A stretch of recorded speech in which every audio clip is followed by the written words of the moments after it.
I could be the one you talk to when you're feeling down. I could be the one you run to when the moon hits the ground.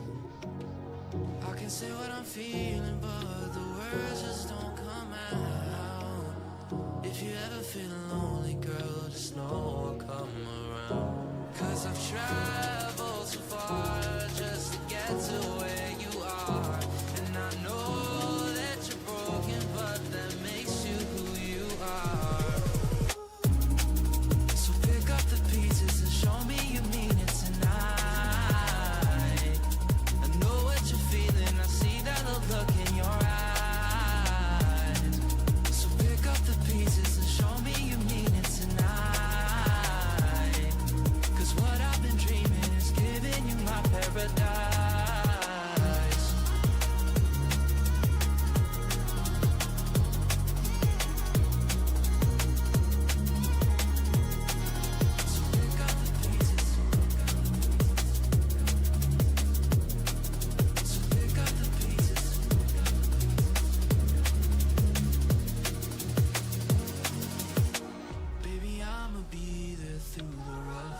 Of it all, holding your hand, fighting for the things that we want.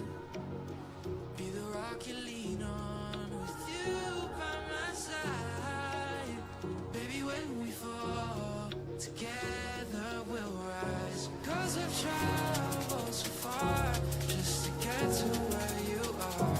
And I know that you're broken, but that makes you who you are.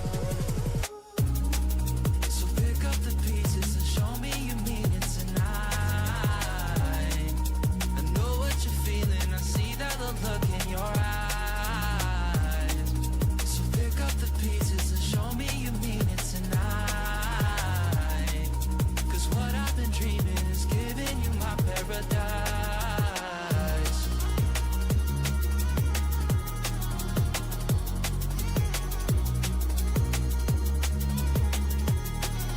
So pick up the pieces, so pick up the pieces, so pick up the pieces.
nervous on the surface, I look fine.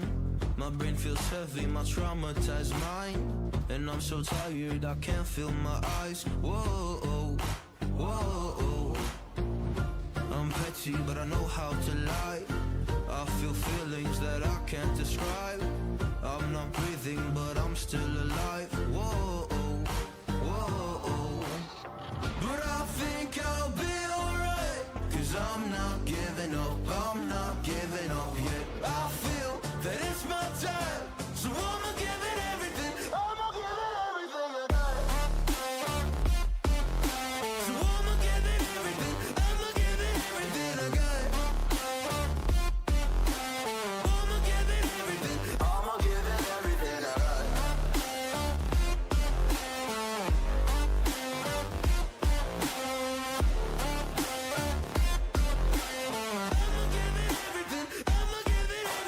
got. Why do I still have hope? So many days have passed. I wait around for things to change, but change has not come fast. I'm asking all the questions, but then I question them. Like, what's the point of living, existing when you can't see your God in flesh? I'm looking for the answers, they say to pray instead.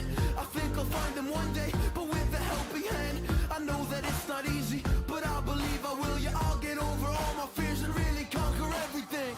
I think I'll be alright, 'cause I'm not giving up, I'm not giving up yet. I feel that it's my time, so I'ma give it everything.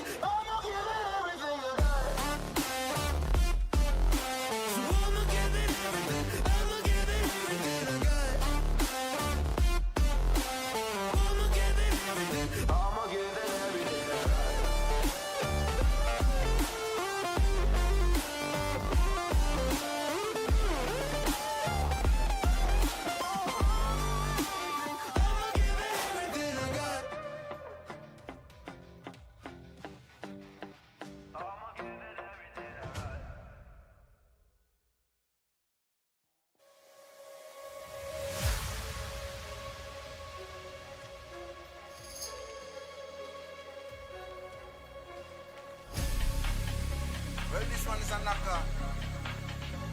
Step in on the dance and I just my dance. Things scatter. Right?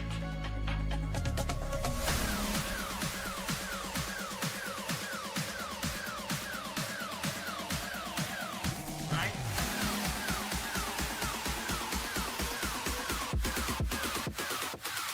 Come cross. Right now, man, active. Down with the game like a bandit. Me bring the flame like a matches. Test me now. Without the slackness, active style and pattern, that's on my deck. Active. Active. Active. One live like massive. Talking up and off the brandish. Control down all the world hostage. When I start the bump like mash pit. When we step out, all face get active. Active. Active. Active. Active.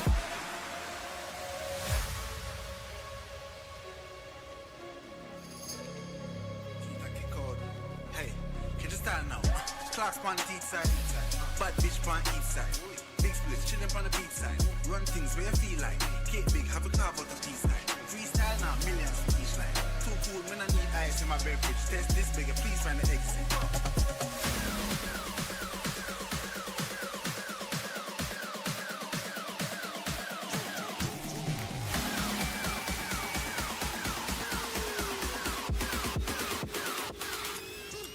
Right now, man, active. Gone with the game like a bandit. Me bring the flame like a matches. Let's me know. But don't the slackness active. Stand up and that's on my there. Active. Active. Active. One live like massive. Talking up and have a brandish. Control down all the world hostage. When I start the bump up like mash pit. When we step out, all face get active. Active. Active. Active. Active.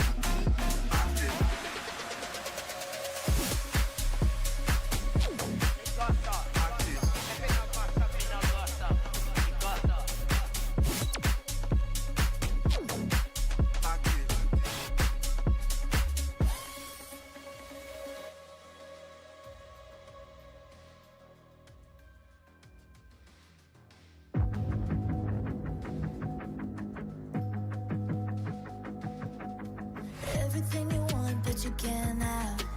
Number one regret, no takebacks. The hole in your chest, that's payback. Payback, yeah, you better take that. You could call me selfish, you critical, I could take the blame. Just like I could take a match and send it up in flames. Don't say I didn't want that. This might hurt, but that's just karma. Better take that. Call it payback. Don't say I didn't want ya. Stay mad, I know you wanna. This might hurt, but that's just karma. That's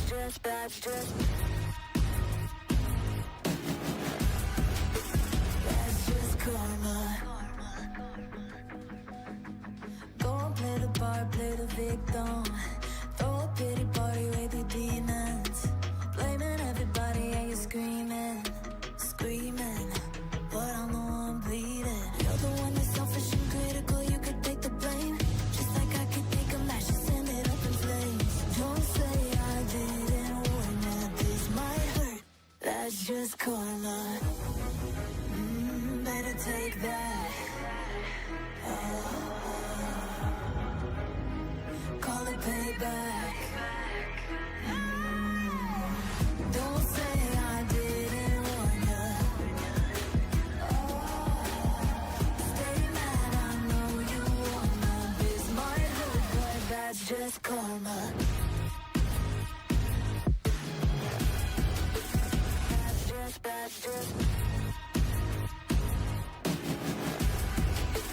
That's just karma.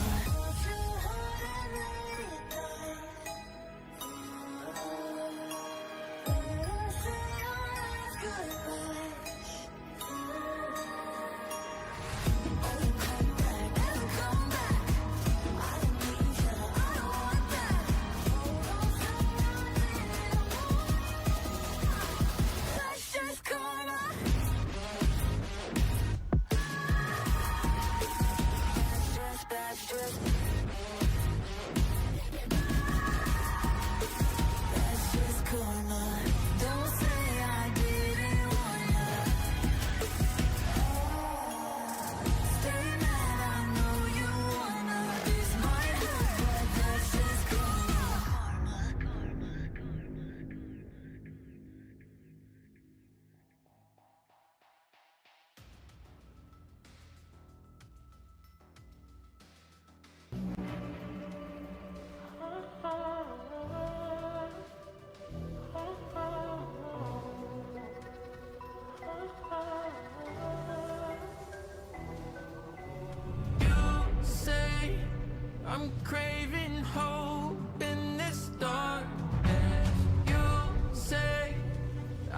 just a joke, just a joke.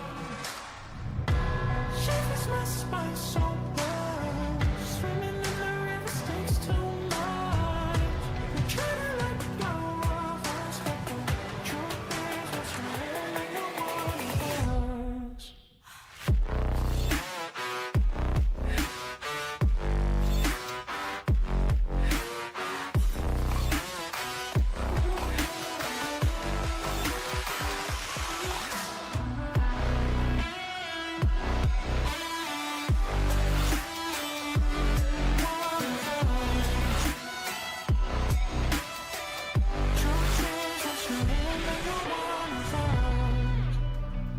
My darling, if I my darling, rose and fire. You're a liar. You say, my darling, rose and fire. If you say, my darling, rose and fire. You're a liar. Shivers my spine so much, so swimming in the rivers, swimming in the rivers. I'm trying to let go of us, but the go of us, and no one else.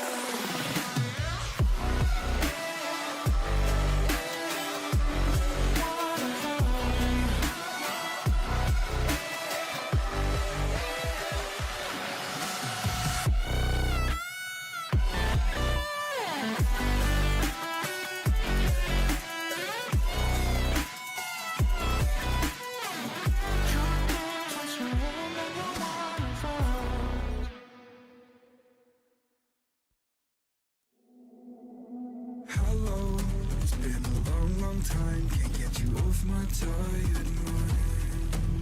Shadow, let the tape rewind and finally ease my anxious eyes. Oh no, I feel you creeping in, my body bleeding sin. I'm drowning. Heaven, can you save me now from these thoughts inside my head? God, you are the devil, running through my mind.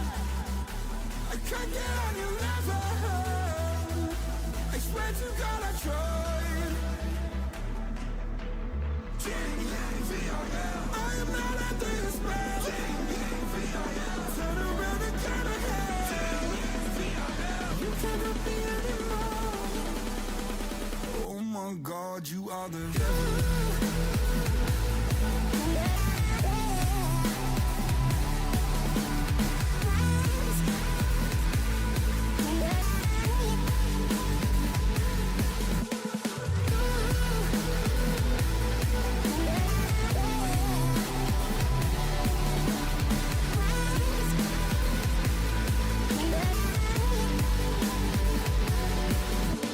Shadow, will you hold my hand when my demons come to take me? Gallows, try to kill the soul that I fought so hard to save. Hallowed by my love for you, always stop me going under. Follow every step I take, 'cause our walls are coming down. God, you are the devil, running through my mind. I can't get on your level.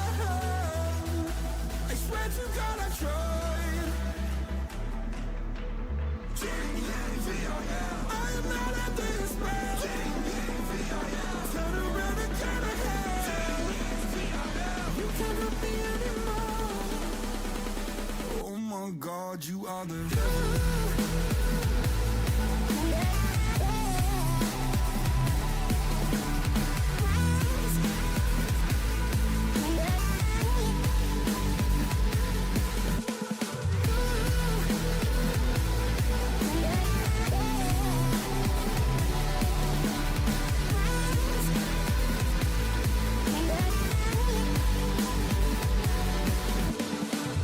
I got a monster stuck in the back of my head and I'm dead. I got the devil inside me and everything that I'm seeing is red. Vision's blurry, I'm in a hurry, my skin is starting to shed quick. Call up the doctors, swallow some pills, maybe I'm wicked prepared. I'm a disaster, can I move faster? Honey, I'm off the edge. No funny stopping me, I'm in your property, gotta take care of my ledge. My friends are dead, I'm losing my head, I gotta get off of these meds. I am unstable, willing and able, give you this body to pledge. Oh my God, you are the devil.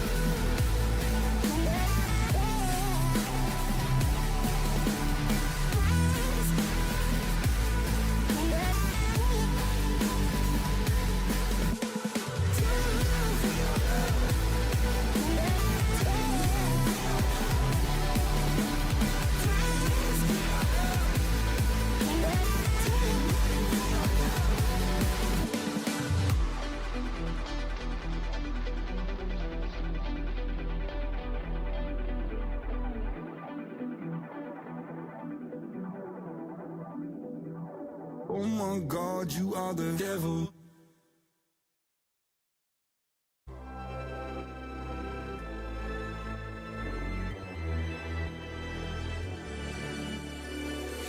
Best to give me your loyalty. Best to give me your loyalty. Cause I'm taking the world, you'll see.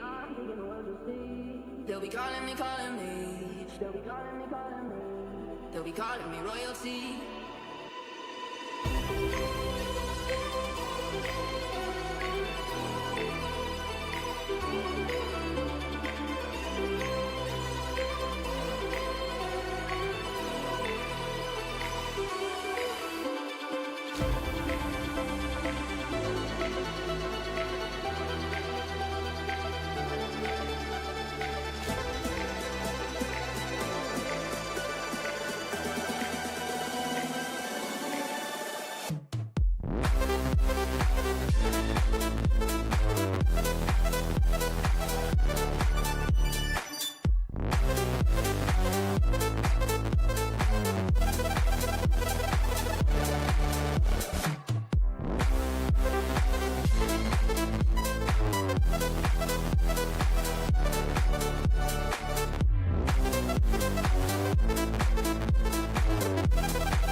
They'll be calling me royalty.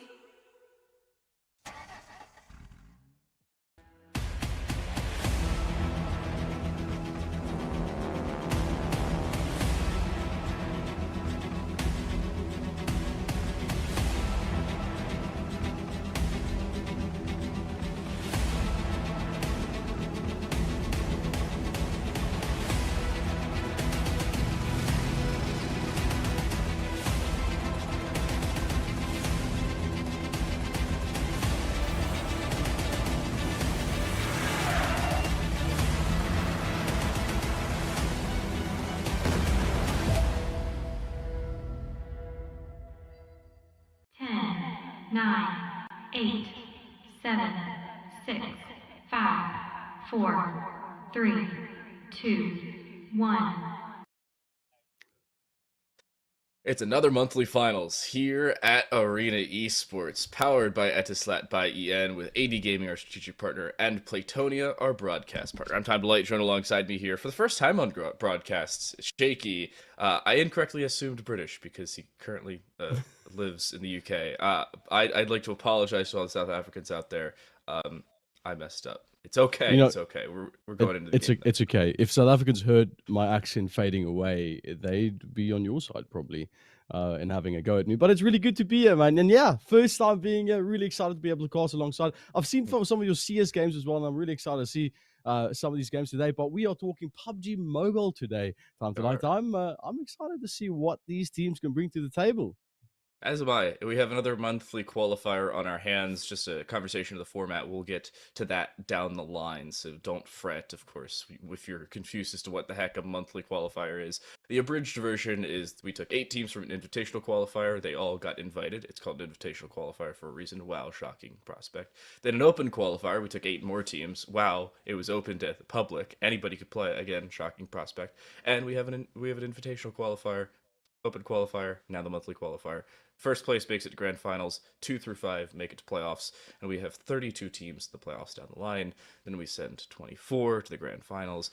We'll get into the specifics down the line and who's already made it. You get the general idea, though. The other conversation is how many games we have today. If I'm correct, I'm going to verify with my production because it is a monthly qualifier. We have 5 games today. Best of 4. We have best of 4 today. 4 games today. Yeah, that's what I 4 said. That's games. totally what I said. Losing just yeah, tuck the thumb away and we're pretty much there. Yeah, so it's not 5 today, but we do have 4 games today, which makes it a little bit of a shorter day. But it doesn't take the action away. We've seen so many amazing games so far being played in this event, and I think even just with 4 games, I'm pretty sure these teams are going to give us some massive upsets.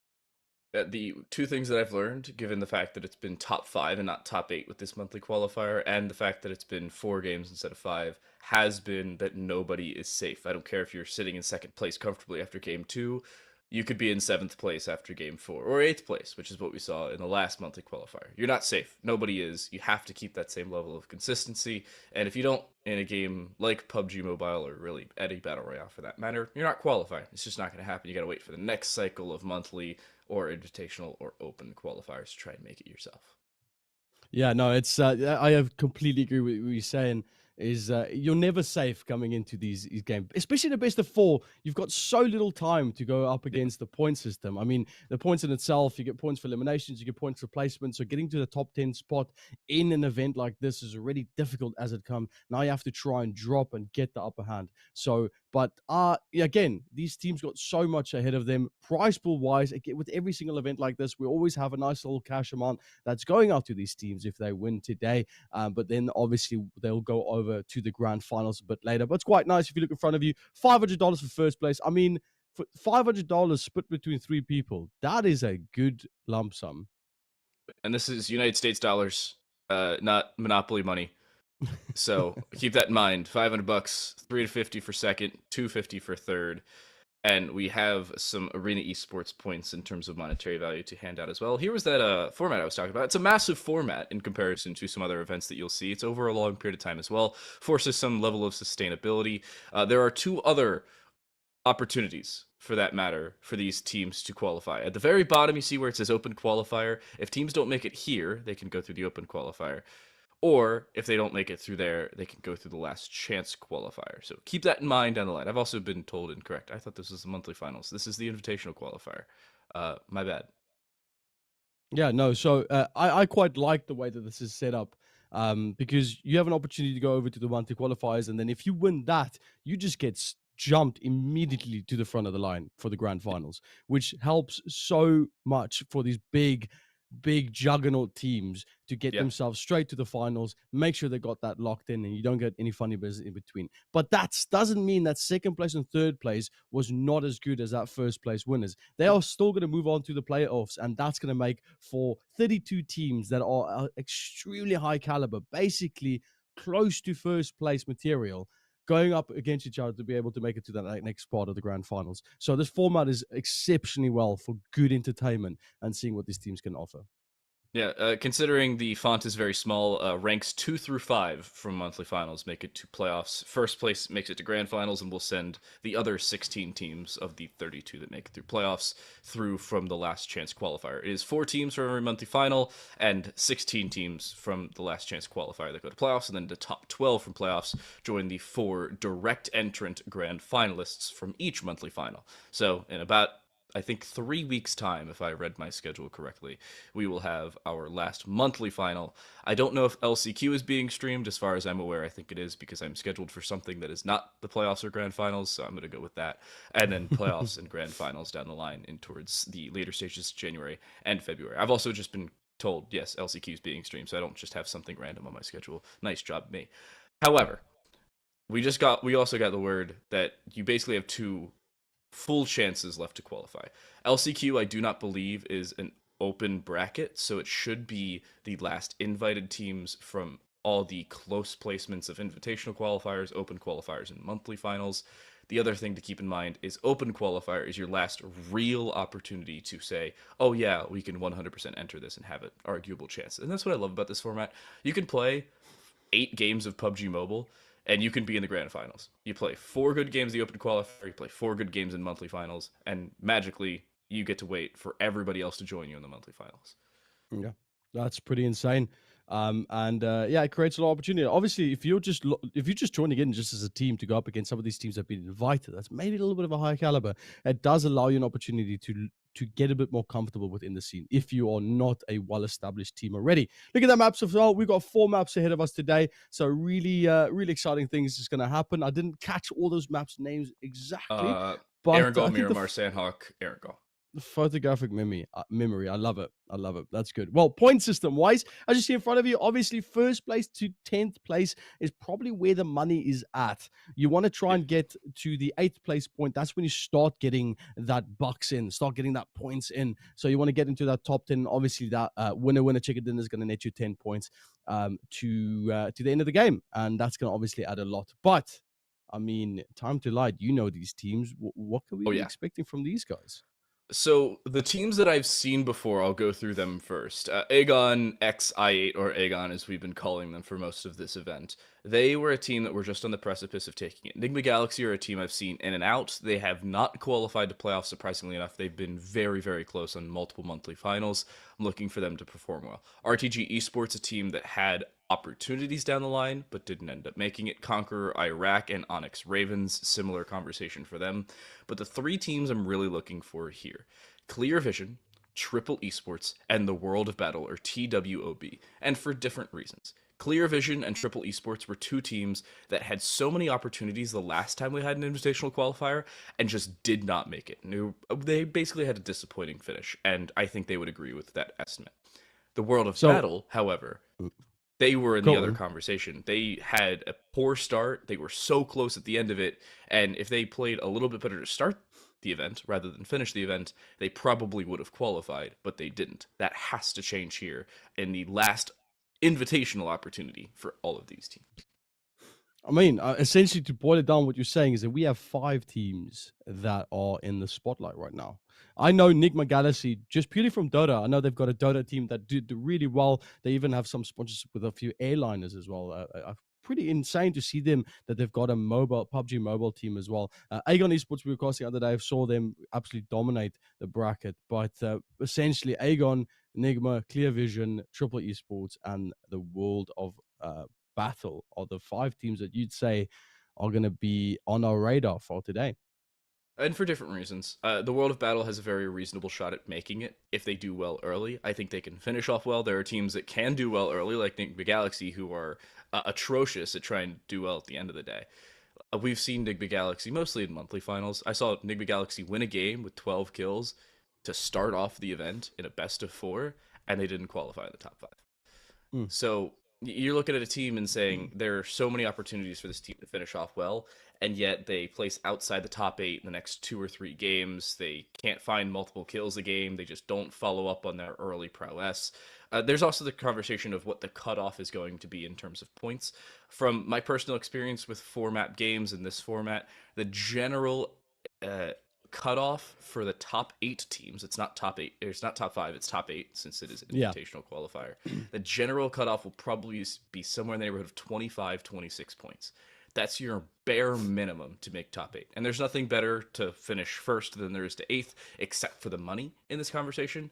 That conversation then gets to the monthly finals in a couple weeks' time. But that makes it all so exciting because even though we have these teams that we're looking at today, hoping that teams like NIGMA Galaxy is going to prove us wrong and actually come up today and give us a little bit of a different play, there are still 16 teams here.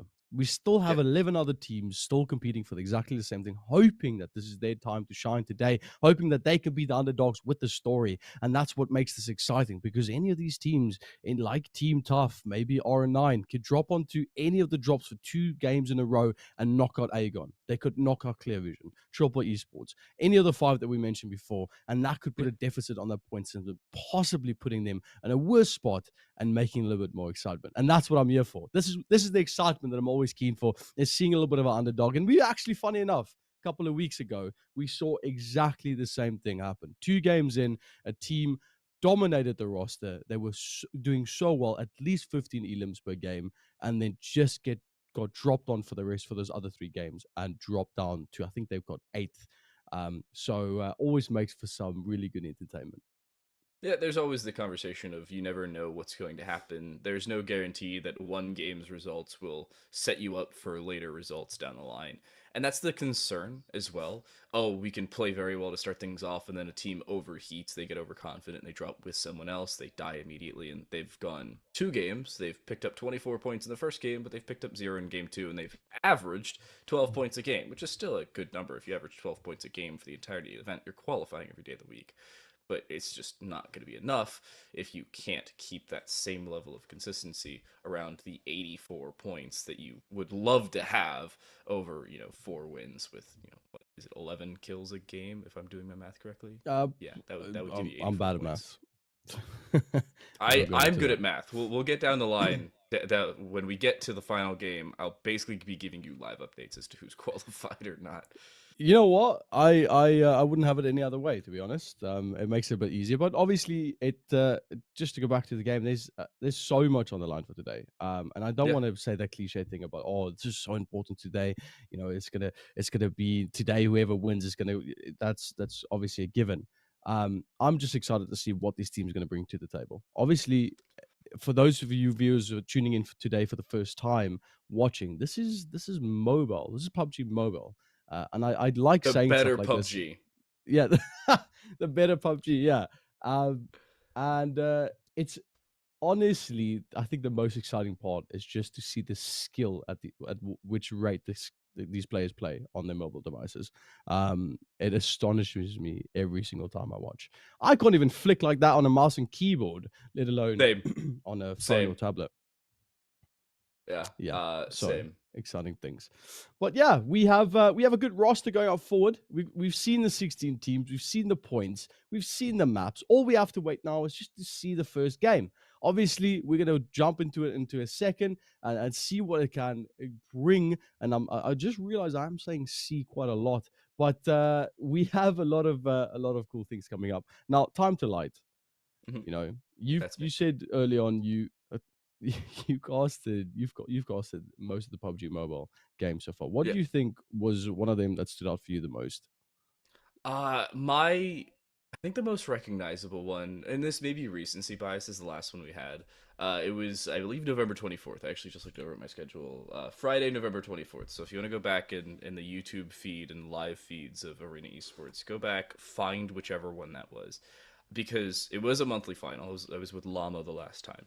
And the most surprising notion was, even in such small and concise types of gameplay, no team was safe because of circumstances not in all that much of their own control. The scenario I fully remember was Erangel last map, and for some reason, about 9 teams ended up in those 2 little blue warehouses just north of the channel above the military base. And somehow only 1 team came out alive, and it was only the second team that arrived. I think it was 5 or 6 teams that ended up there. But Team 1 and Team 2 end up fighting, and then Team 2 wins a follow-up fight, wins a 3rd fight, and wins a 4th fight. and somehow finds, I think, 16 kills or somewhere in that neighborhood of kills and places second place and ends up qualifying at the end of the day. They had no business That, doing so. They shouldn't that's have mad. anything to do with that scenario. However, it worked for them. We also are getting word that Erangel is just around the corner as our first map of play, so keep an eye out for things. My concern for some of these teams is where are they going to go? And the answer, there's like 3 or 4 teams all going to the Sosnovka military base. I am a fan already. Yeah, no, I completely agree with you. I see most of the lobbies already dropped down onto this one little bit of an island. I see a lot of people moving up to a little bit more north as well, to the coastline. But tell me, why is this your favorite? Mainly bridge camping, because 90% of the time you will not see a Sosnovka military base, at least zone finish. So you're already seeing, I see 3 separate teams down here on the south side of the map. So those 3 separate teams will have to exit that bottom side via one of the 2 bridges and or via a boat. We don't really see teams pick up boats though, and well, you can get caught out because of it. Aegon, actually one of those teams that we've seen in prior events, also go to Sosnovka, so something to keep in mind for later.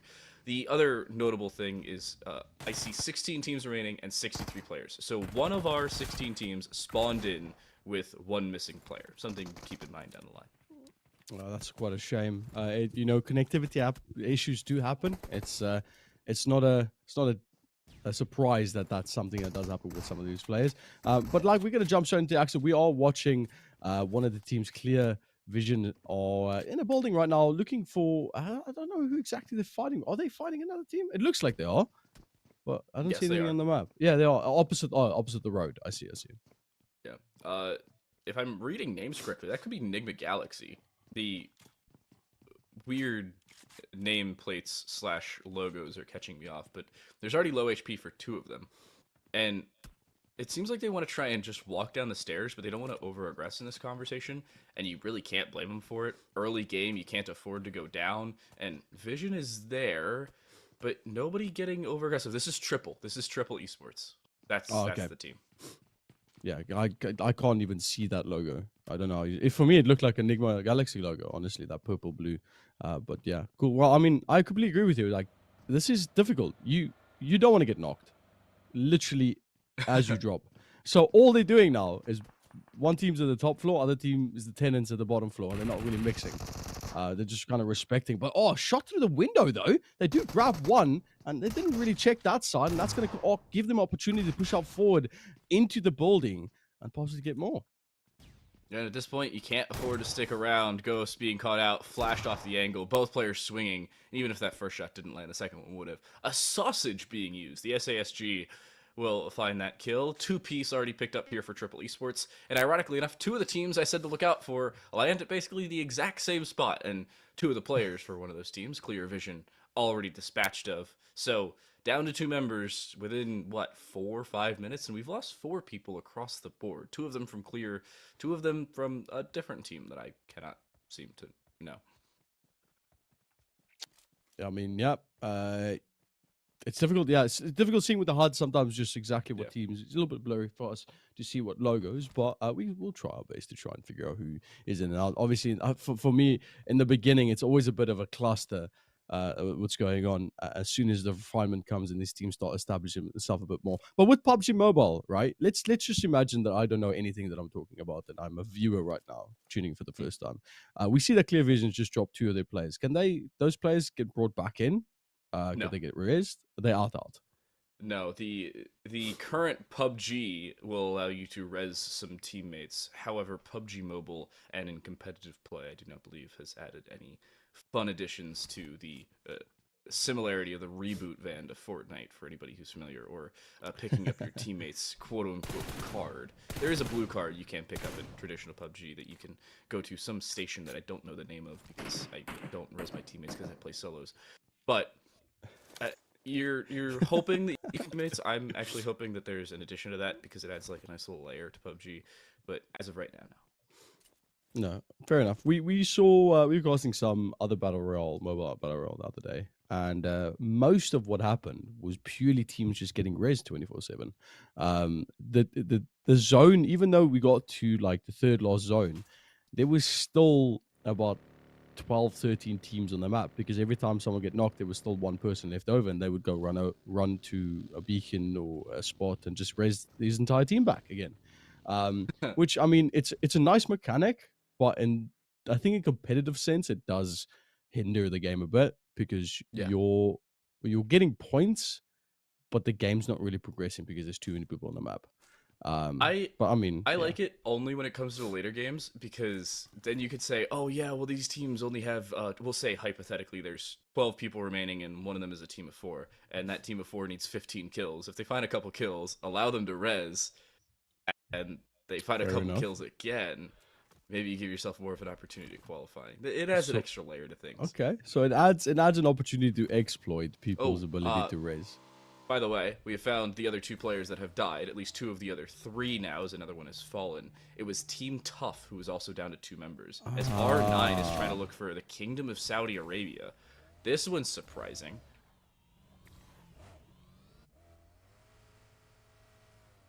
Doesn't seem like anything's gonna happen. They take pot shots No, and just back away. They That's just ran away. Just ran away. Yeah. Okay. Well, I mean, you set it up really lovely. I give it to you. You know, time to like that was good. You were like, something's gonna happen, and then he shot And the then car, nothing happened. and then he got in the car, and then he drove away.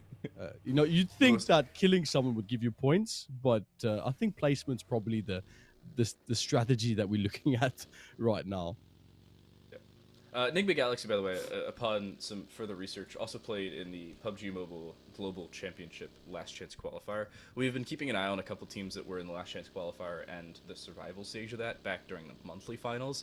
NIGMA Galaxy ended up placing 13th at the Last Chance Qualifier, and overall that would net them somewhere in the neighborhood, I think 29th overall, or something along those lines. They were hoping for something a little bit better, the Global Championships, but the fact that they haven't qualified to playoffs of an Arena Esports event, but they have qualified to the Last Chance Qualifier of the largest event for PUBG Mobile in the world in the calendar year, is kinda ironic and absurdly funny. Also, Tough is down to 3 players now, as Riddler has just been downed and now finished off.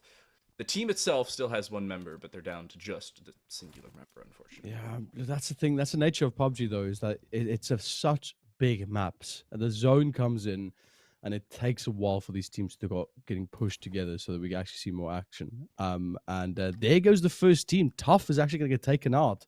So now it puts us down to 15 teams. And that's tough. That is a tough one. Ah, for them. you're funny. He's okay. a funny man. Yeah, it was laid out in front of me. I couldn't avoid it. You know, I have to admit that. That was a layup. Yeah, you're right. it would be an insult for you not to take the joke. I gotta say. Oh, yeah, 'Cause I would have exactly. done it myself. Yeah, I would've wouldn't done it have judged myself. you. You know, I wouldn't have said Yeah. you're funny. I said, "Oh, that was smart." You know, that was very intellectual thought that you just had there.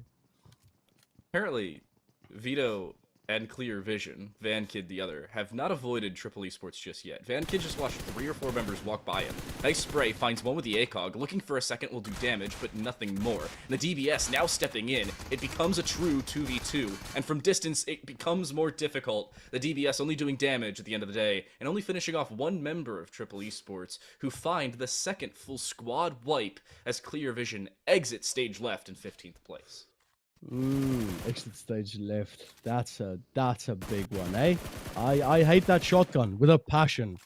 Every time I despise it. see that thing, it's horrible. It's so bad. But look at, okay. Man almost knocked him through car. This is turning out to be quite the game.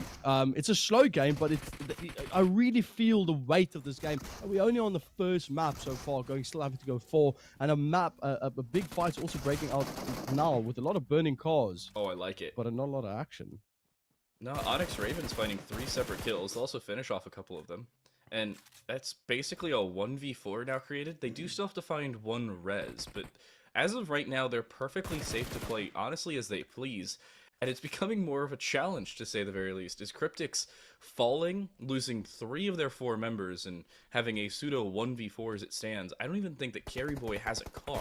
They have just thrown a nade, but they've been seen and put down to about 1 HP. They'd be very lucky to make it out of this one alive. I don't think I like their chances all that much. However, now Aegon getting in a fight, and this one, I believe with R9, it is with R9 Esports.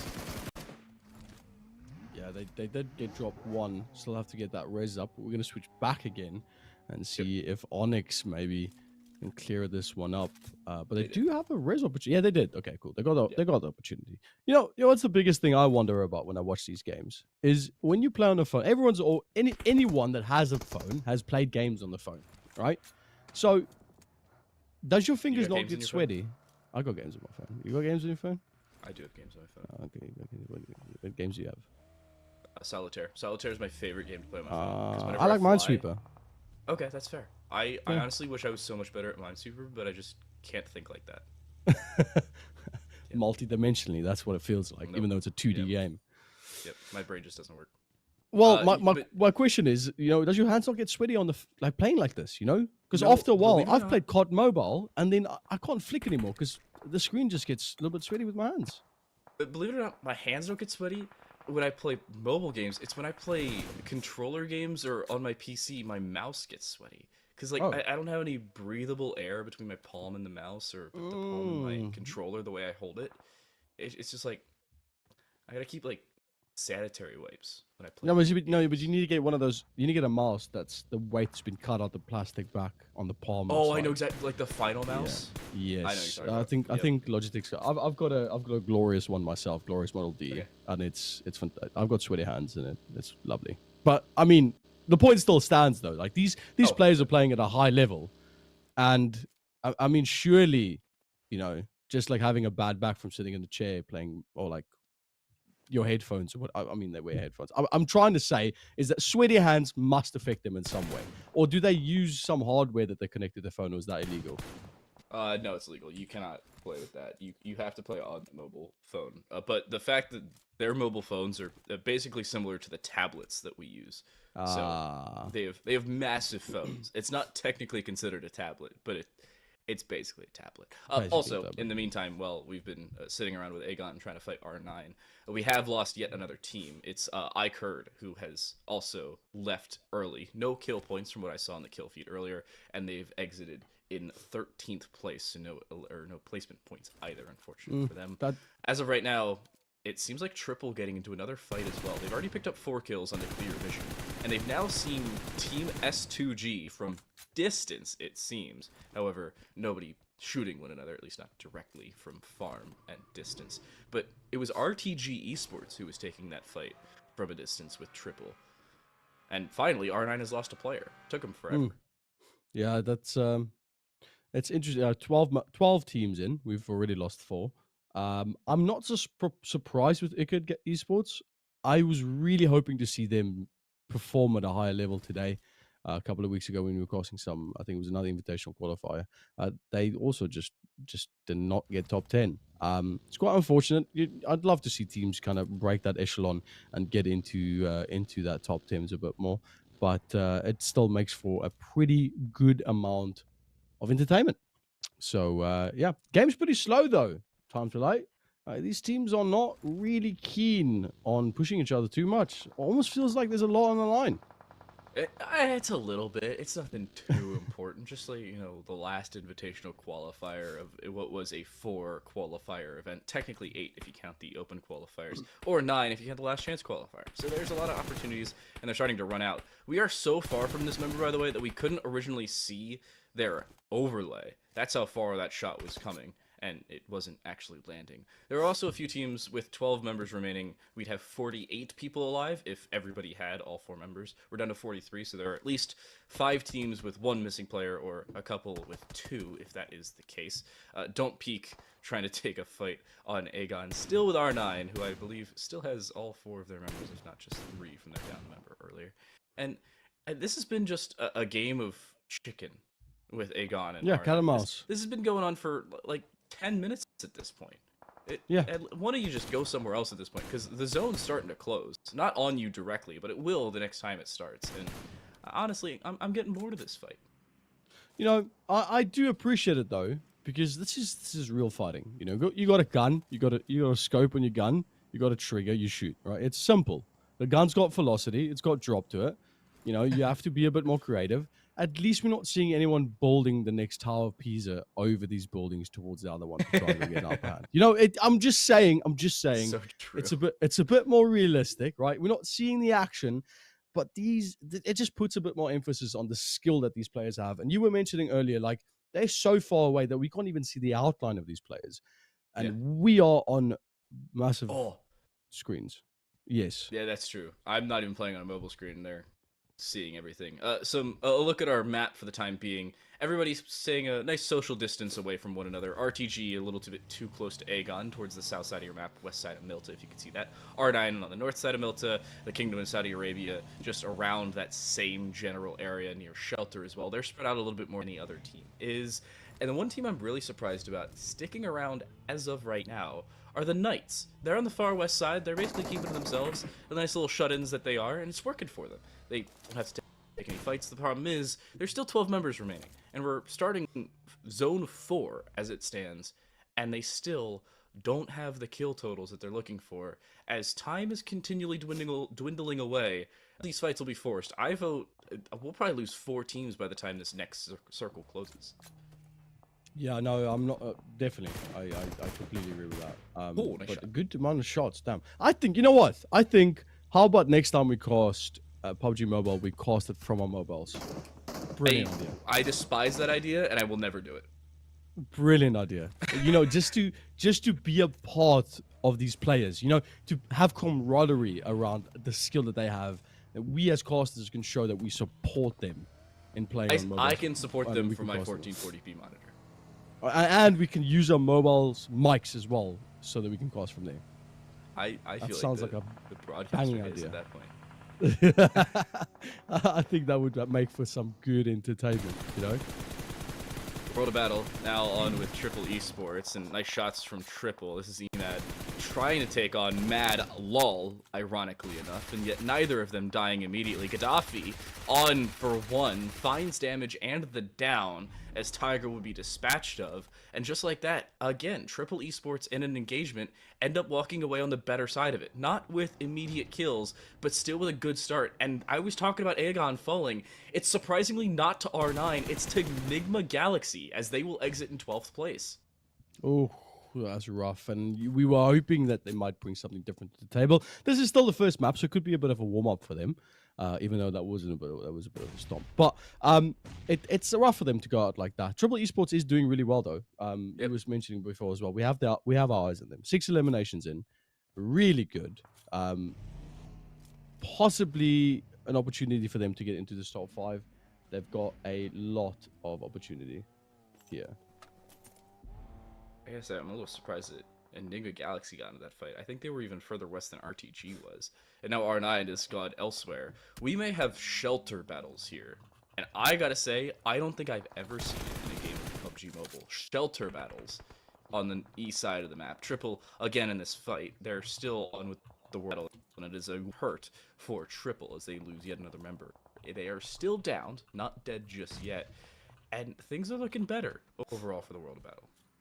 No, it is looking really good for them though. They don't have the elims though. They don't have the elims, but they're banking on getting a good placement in this game. Playing the slow game a bit more. The zone's going to start pushing up a bit further up forward, and the only cover that they could really play with. Oh my word! It is a drive-by. It's a drive over. That guy's face is stuck to the what? They're all dead. Triple Esports is dead.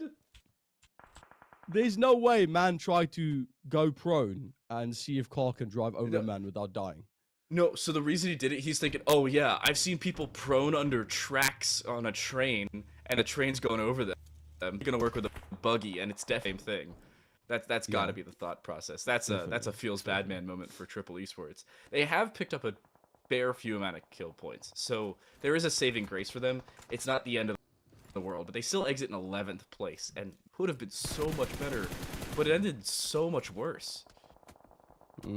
Yeah, that we were just glorifying them, saying that they're doing really well so far. 6 elims, great time. They've got their shades out, sunscreens on. They're playing the game the way that they want to play it, and then they just get run over by a car. And Yeah, that's not the way that you really want to go out. But No. as we said, no, we're now in the top 10. 2 more placements away till we start getting that juicy points. And the fight's going to break out here with TWOB. And they're trying to find that play. But the knock's going to come out, though, on the opposite side. They do get one, the PI8, and that's going to be good for them. But the shotgun's going to be flying out. And wow, that's just peek around the corner like they just on fire, sliding on ice. And they'll be able to pick up 1 kill there. And that is going to be a lot of 3 teams knocked out within 30 seconds of us mentioning that we're in the top 10. Yeah, I said 4 teams would be lost by the time we started stage 5. It has gone up to 5 about midway through it closing. And we've lost a fair few amount of these teams. The Kingdom of Saudi Arabia is gone. That's not the greatest of finishes for them because they only picked up, if I saw correctly, kill points at best. S2G was able to finish them off. Even further develop, there are still teams that have yet to rotate into the zone itself. R9 is not safe. They'll have to go through RTG. And it doesn't look like Knights are safe either, as they'll have to rotate in as well. This is becoming more of a problem than it's solved. NIGMA Galaxy, yeah, they're chilling. They're in a great spot, actually. Yeah, no, they are. It's just the zone closure right now is giving me a lot of weird vibes. There's only a little bit of trees. You're gonna have to try and peek left and right, but oh my word, NIGMA Galaxy trying to get those shots behind that. Are we gonna see a drive-by again? Are we gonna? Yeah, Are those people? Oh, the people are dead. They're dead already, aren't they? Yeah. But R9 isn't safe, though. I like this rotation from NIGMA Galaxy. They're getting behind a team that is just rotated, basically giving them a false sense of security. Oh, we've just come from that position. This is usually happening in tactical first-person shooters like Rainbow Six, Counter-Strike, Valorant, where you go to a position that a team previously held and they think it's safe. But that's not the case here. NIGMA Galaxy also behind RTG, who may not think this is safe, and as a hail of fire comes in from above, it is just nades from everywhere. Orders were in this game. This is what it would look like. Kobe? One lands. Oh, great. And RTG, they're down to 1 member. I don't even know if they can get that res off.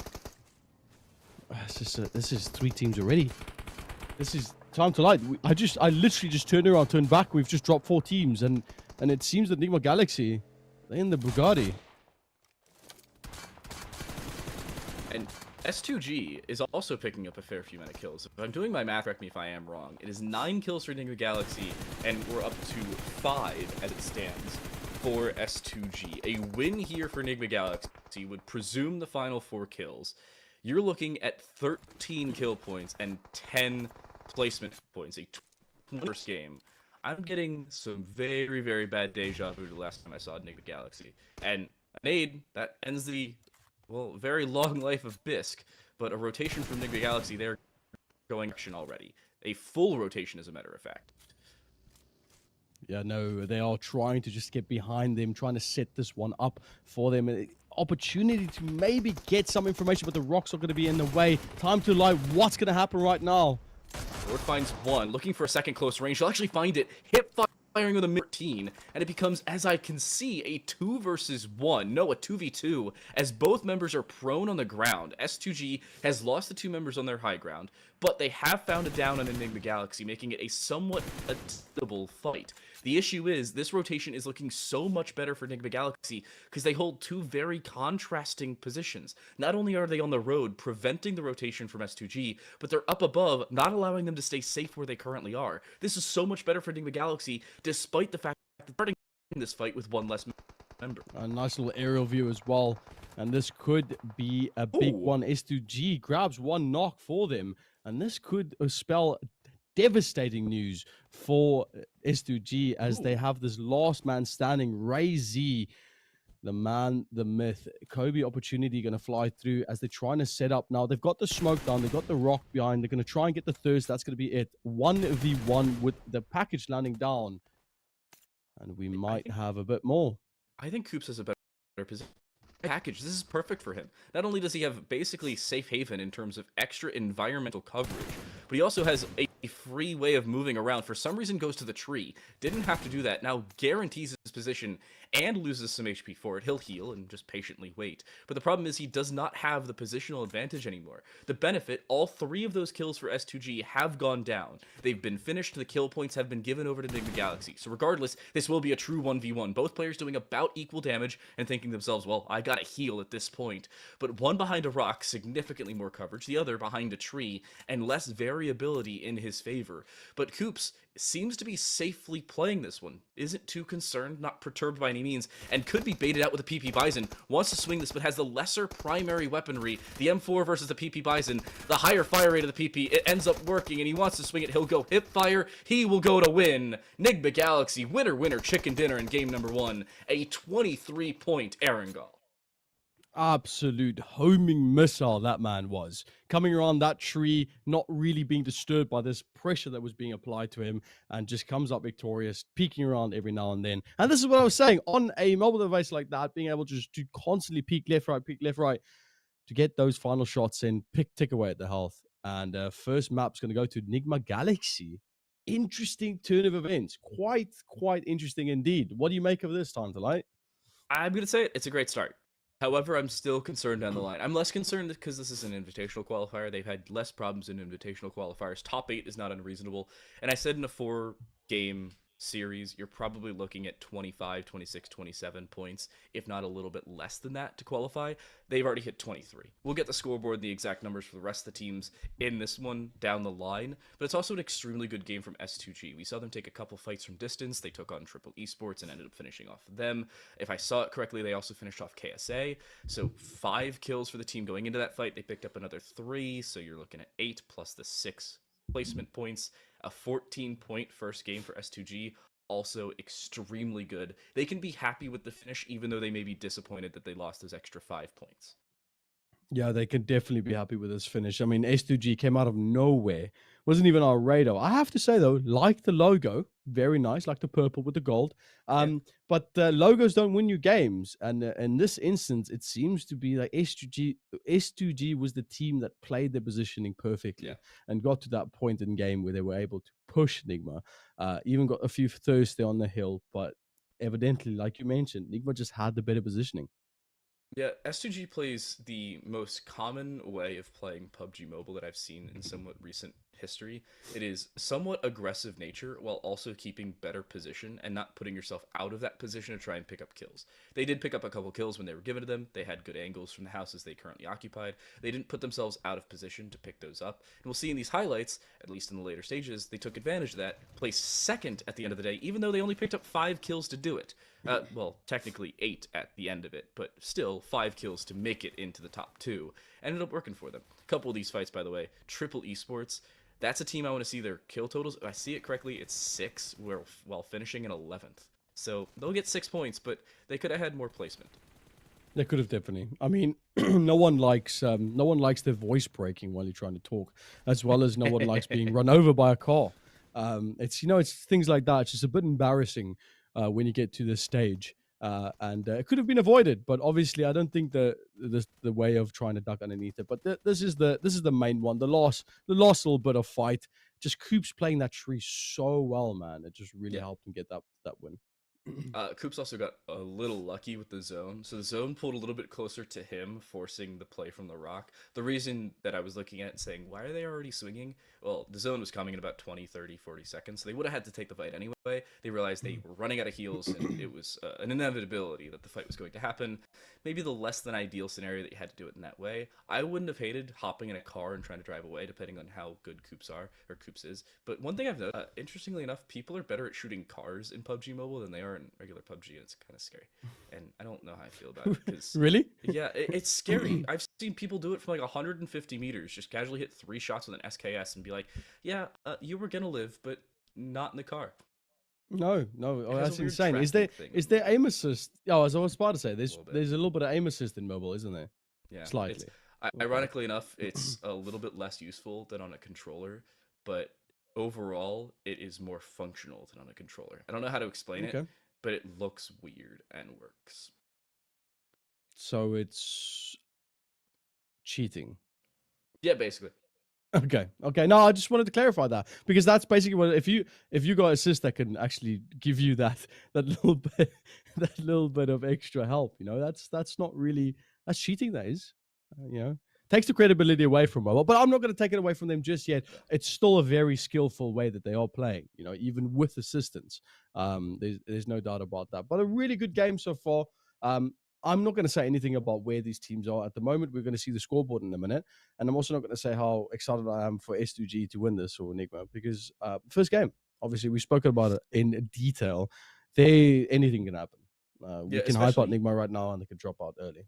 Yeah, especially with the 8 teams. Keep an eye on some of these teams early. 23 points for Enigma Galaxy. Knights actually place higher. They finished with 12 points in terms of elimination and 14 placement points, netting them an overall fourth. I don't know where the heck they picked 12 kills up from, but hey, they'll take it. ONYX Ravens were in the same conversation where they had early gunfights that ended up going their way. 2 full team eliminations later, and they have 10 points total with a couple placement points. RTG Esports, one of those teams I said to look out for.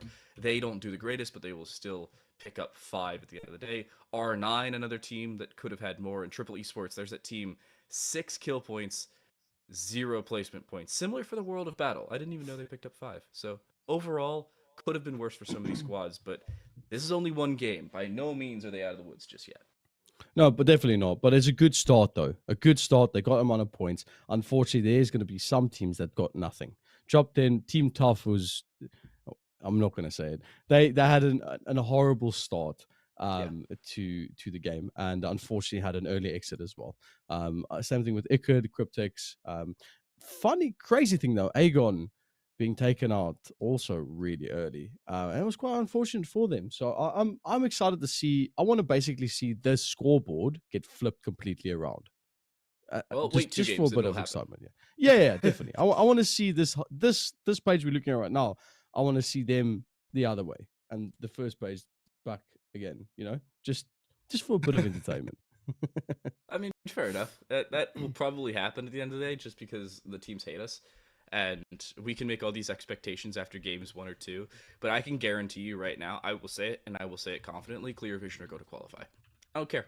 They're going to qualify. I'm like 80%. No, I was going to say I'm 80% sure Clear Vision had 2 kills. They had 2 downs. They didn't have 2 kills. So they did not actually finish off the second player. Feels a little bit bad for them taking on a team that ended up finishing fairly well in Triple Esports, but that's another team. It's so close yet so far. They avoid that fight. They're looking at a completely different game. Yeah. Yeah. That's basically what I can say. From memory as well, you mentioned all the maps. We don't have any maps being played twice today, do we? Erangel is the only one. It'll be played first and last. Yeah. Okay, good. Interesting. Well, that's gonna bring us back around for some more excitement. Yeah. And yeah, I mean, we can go on and on about this till our ears bleed and our viewers. But I want to also just say to the viewers watching right now, you guys are looking at the scoreboard and obviously the excitement around everything. We want to send a massive shout out to you as well for watching this, watching the skill that's being shown today. I know that you guys are enjoying this just as much as we are. For me, if we're not cracking jokes, I'm enjoying it, and I think that actually everything's in a bit of satire, and these games have been phenomenal. So absolutely big ups to you, the viewer that's watching right now. Please sub and follow, just so you can stay up to date. No, not because you're viewers. Literally, if you stay up to date, you can see this action every single time it comes live. I think that's a good deal. Yeah, the other thing, or the other set of people we want to thank are the people on the left side of your screen. Yes, I got that right. Is the left side of your screen. We are Arena Esports, powered by Etisalat by EN, and the people who allow us to do this are not only our strategic partner of AD Gaming, but our broadcast partner of Platonia. They're called our broadcast partner for a reason. They're the reason that we can bring these events in multiple languages to you. If you're watching in English and saying, English isn't particularly my first language, luckily for you, we're running the stream in 2 other languages. Our production can correct me if I'm wrong, but Urdu is also being run alongside Arabic as well. Also on the same YouTube channel that you're currently watching, and Arabic is on Twitch as well. So if you'd like to watch in any of those 3 languages, including English, and you want to stick around here, you're more than welcome to do so. If you want to keep multiple languages up at the same time and figure out how to speak multiple, I have no idea how to speak Arabic, so I'd love to do that, but I can't. I also don't understand the alphabet. So Yeah, good luck with that one. Wait, you're asking them to try, yeah, you're asking them to Yeah. try and just listen to another language in hopes that they try to figure it out. That Yeah, is, well, if someone could do that, I want to know who they are.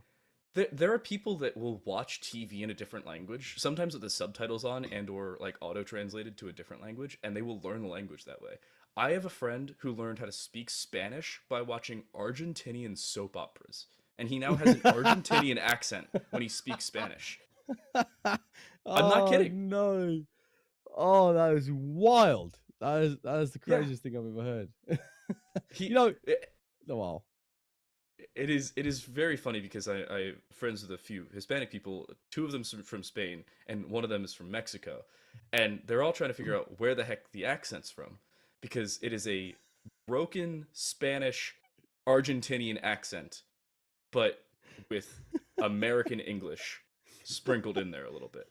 And some people will just learn languages watching different language broadcasts. And with events like this, or events like the PUBG Mobile Global Championships or campus championships that are currently going on right now, there's a lot of options for people to watch really whatever, and in multiple languages when major events come True. around.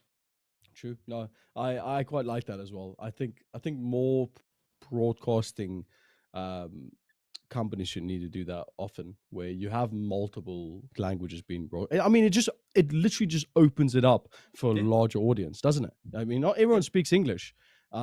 It's more of a comfortability thing, and obviously, I think for this event, it also allows more of the Western audience to enjoy this Yeah. for what it is. We've got massive teams like I said, NIGMA Galaxy is an organization that's got teams across different types of genres and games. So it's awesome to see that being casted like that. Speaking of Yes. Enigma Galaxy, by the way, shout out Enigma Galaxy's female Counter-Strike team. They just won Impact or ESL Impact Valencia at DreamHack. I was watching it like 2 days ago. Yeah. Okay. Yeah, they played. Wow. They either won it or came in second place. Hold up. Don't let me get this wrong. I'm totally opening it up.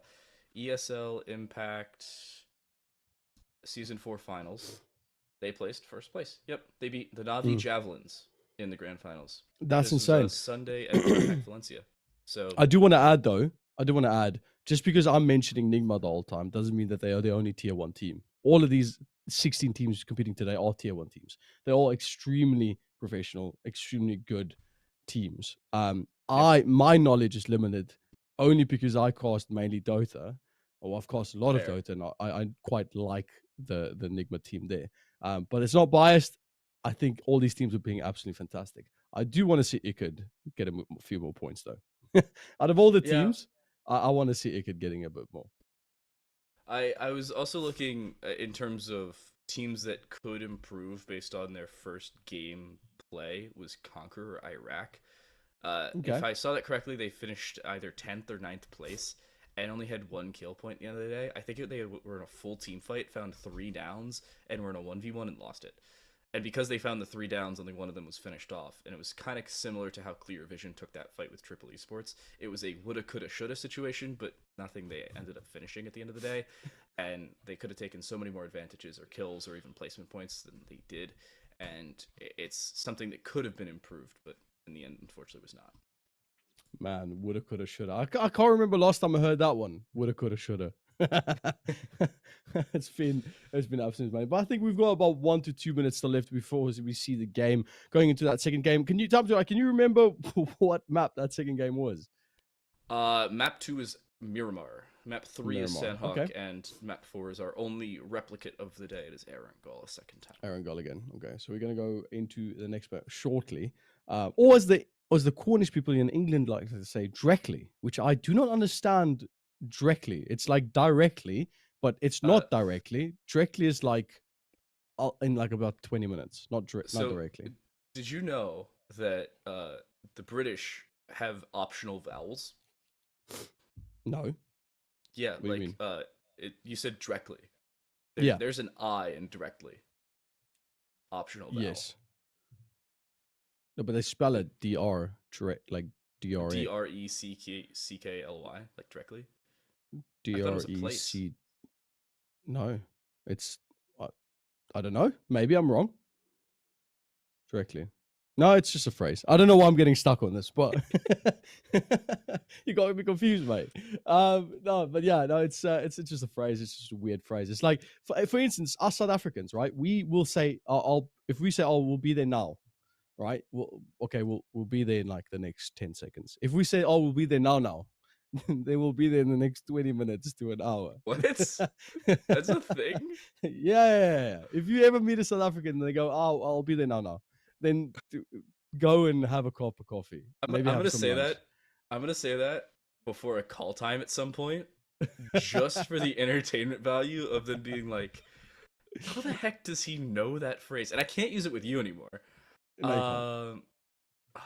That's Next time you do a South African cast, just say, "I'll be there now," and they'll be like, "No, we need you on in the next 5 minutes. Not now. I need you there now." You know? Oh man. I But love languages across the world, especially when it's the same language that is so misconstrued depending on the culture. yes, definitely. I love. Oh my word! You know, what I just realized. I just saw a message. We are still actually casting PUBG Mobile. We're just waiting for the next game. But Wait, we I feel are? like we're doing a podcast. Yeah, Oh, we got a few minutes. I mean, we've talked about the entirety of Arengol. Might as well talk about the languages that. Yeah, Are, you have By to. the way, the span of this conversation, if you're just joining us or if you didn't hear it earlier, we were talking about how our current broadcast is in multiple languages. So something to keep in mind. On Twitch.tv, it is Arena Esports. That is in Arabic. On YouTube, we have 3 current live feeds, all running the exact same time. So it's not like you can click on another one and see something that's more refreshed than something else. We have Arabic, Urdu, and English all running at the same time. If you didn't currently know, or you've been doing automatic translation in your head, we're currently on the English stream. And yeah, if you didn't know that, honestly, more credit to you, because that's very impressive. Mate, I feel like that. Wait, you just join multilingual casts and go, this doesn't sound like English. Wait, 30 minutes later, hold on, I'm on the wrong cast. Maybe I go to it's just like that, isn't it? For you, is it? I totally speak multiple languages and Is don't it? just exclusively speak terrible and broken French that is not conversational like it used to be. I can't speak French to save my life. I just speak 2 languages. I think being multilingual, I can't say the word. Multilingual is it's a curse, but yet a very big blessing. What's the other language you speak? Afrikaans, which is a dialect of Dutch. Okay. Well, luckily for you, Yeah. I speak PUBG Mobile. And if I'm timing this right, we're going into PUBG Mobile as Arengol's kicking off. I love doing that correctly. Oh my word! If you missed Miramar out is on map that, I number would 2. have fallen off my chair. If you Miramar is map 2. I am so proud of myself. And shout out our production for setting me up for that one. That was amazing. Man, if you missed that, I would have been on my bum, mate, on the floor. Good shot, though. But like you say, Miramar, I love this map because K98. Why not? You know, K98. I love snipers. I like this map. It's all hilly and rocky, and you know, it makes for some fun engagement.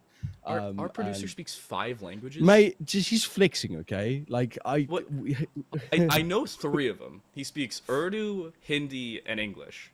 I don't know the other 2. We'll get to that conversation a little bit later when he tells me and I find a way to weasel it into the broadcast again. Aegon dropping late here. Seems like they'll head over towards Los Leones, if not even further. No, there's no way they go further than that, right? I don't know. Maybe is that a glider with engines on it? It's only virtual. It's like a nice little cosmetic thing. Do Doesn't they actually also work. have? I've seen some mobile like arena games that have like cars and stuff falling out the sky. Yeah.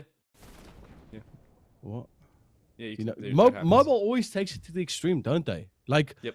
a normal game is like you're flying out the sky, but we'll make it realistic because you can you'll be on a hang glider or whatever. PUBG Mobile is like, oh, just drive out the hangar with a car. You're just gonna fall with a car, or on a bike. I've seen motorbikes as well in the sky. Like a glider, I can understand, but a motorbike. Welcome to mobile games. First player down, by the way, is Clear Vision's Van Kid, courtesy of our second place finishers in last game, S2G. Already a good start from them, and I think we've lost an entire... Okay, I need to check with production here, because I didn't look up at the start. Did we start with 15 teams? Because I don't think we already had an elimination of a full squad. And if so, who was the team missing? Yeah, Oh, we got 3 players. It's down, but I think we only started with 59. Interesting. Huh. Well, it might be that. I'll you know what I'll do? I'll go over to Arena Esports YouTube channel, where you can find the action live right now, and I will look at the delay that we have on, and I will give you that information in a long. bit. We have like an 8-minute delay on, or a 5-minute delay on. Okay, you know what? I just try to plug. It's okay. You know, I just That was wanted to- very smooth. I'll give it to you. Okay, I was thank you. thinking the same appreciate thing. it. I do. Actually, Yeah. I have the VOD open on my other screen, so I can check back to make sure that teams actually finished where I said they finished, because I don't like, outwardly making things up. Sometimes it happens, but, Fair it enough. doesn't happen very often, and that's what matters.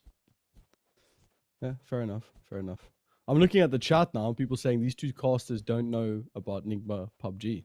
That was beginning of the show. Yeah. Okay. Fair enough. Yeah. As when we were talking about their last chance qualifier results and how they haven't been able to finish a monthly qualifier. Well, is that everything that you said? Okay, fair enough. That was what I said. Yeah. Well, yeah. So I don't know anything about NIGMA PUBG, even though I do. well, I mean, we know everything we needed to know right now because they got that winner chicken dinner the previous game. So I don't think we need to know anything else. They are winners. And I think if I'm doing my general estimations properly, they'd only need about another 3 or 4 points. Because our points last game were very centralized. I think 3 or 4 teams above 10 points. The surprising notion there doesn't usually happen. So the fact that everybody in the bottom 8 had a combined, 3 or 4 points at the end of the day, that's much better for the teams at the top. It is. But it also, I think, it creates a bit of a more of a gap between the lower teams and the higher teams. So it was a bit spread out, but only spread out in the top 10. We had a lot of teams that didn't get any points. Yeah, like that's a bit a shame. It was funny. Our producer talking about the amount of zeros said, "Lol, so many zeros. It's looking like my brother's mark sheet." Or as we call them, report cards. Violation, mate. That's a violation. That's a great one. I think we should get our producer on for one of these at some point for the sole reason that he drops some bangers in our chat that sometimes never see the light of day. No, you don't. But the production team don't get the gratification. Or not the gratification. They don't get the praise that they need to, honestly. Yep. Because I am shocked at the amount of work that production put in. Talent managers, production, observers, everyone in between. I think it's very easy for anyone watching right now to say, oh, the person that's controlling the camera or doing whatever, or they're not really doing it the way I like it. But has anyone ever actually tried to be an observer in a game? Because I cast Valorant and Dota and then I observe it at the same time. And I can tell you this, right?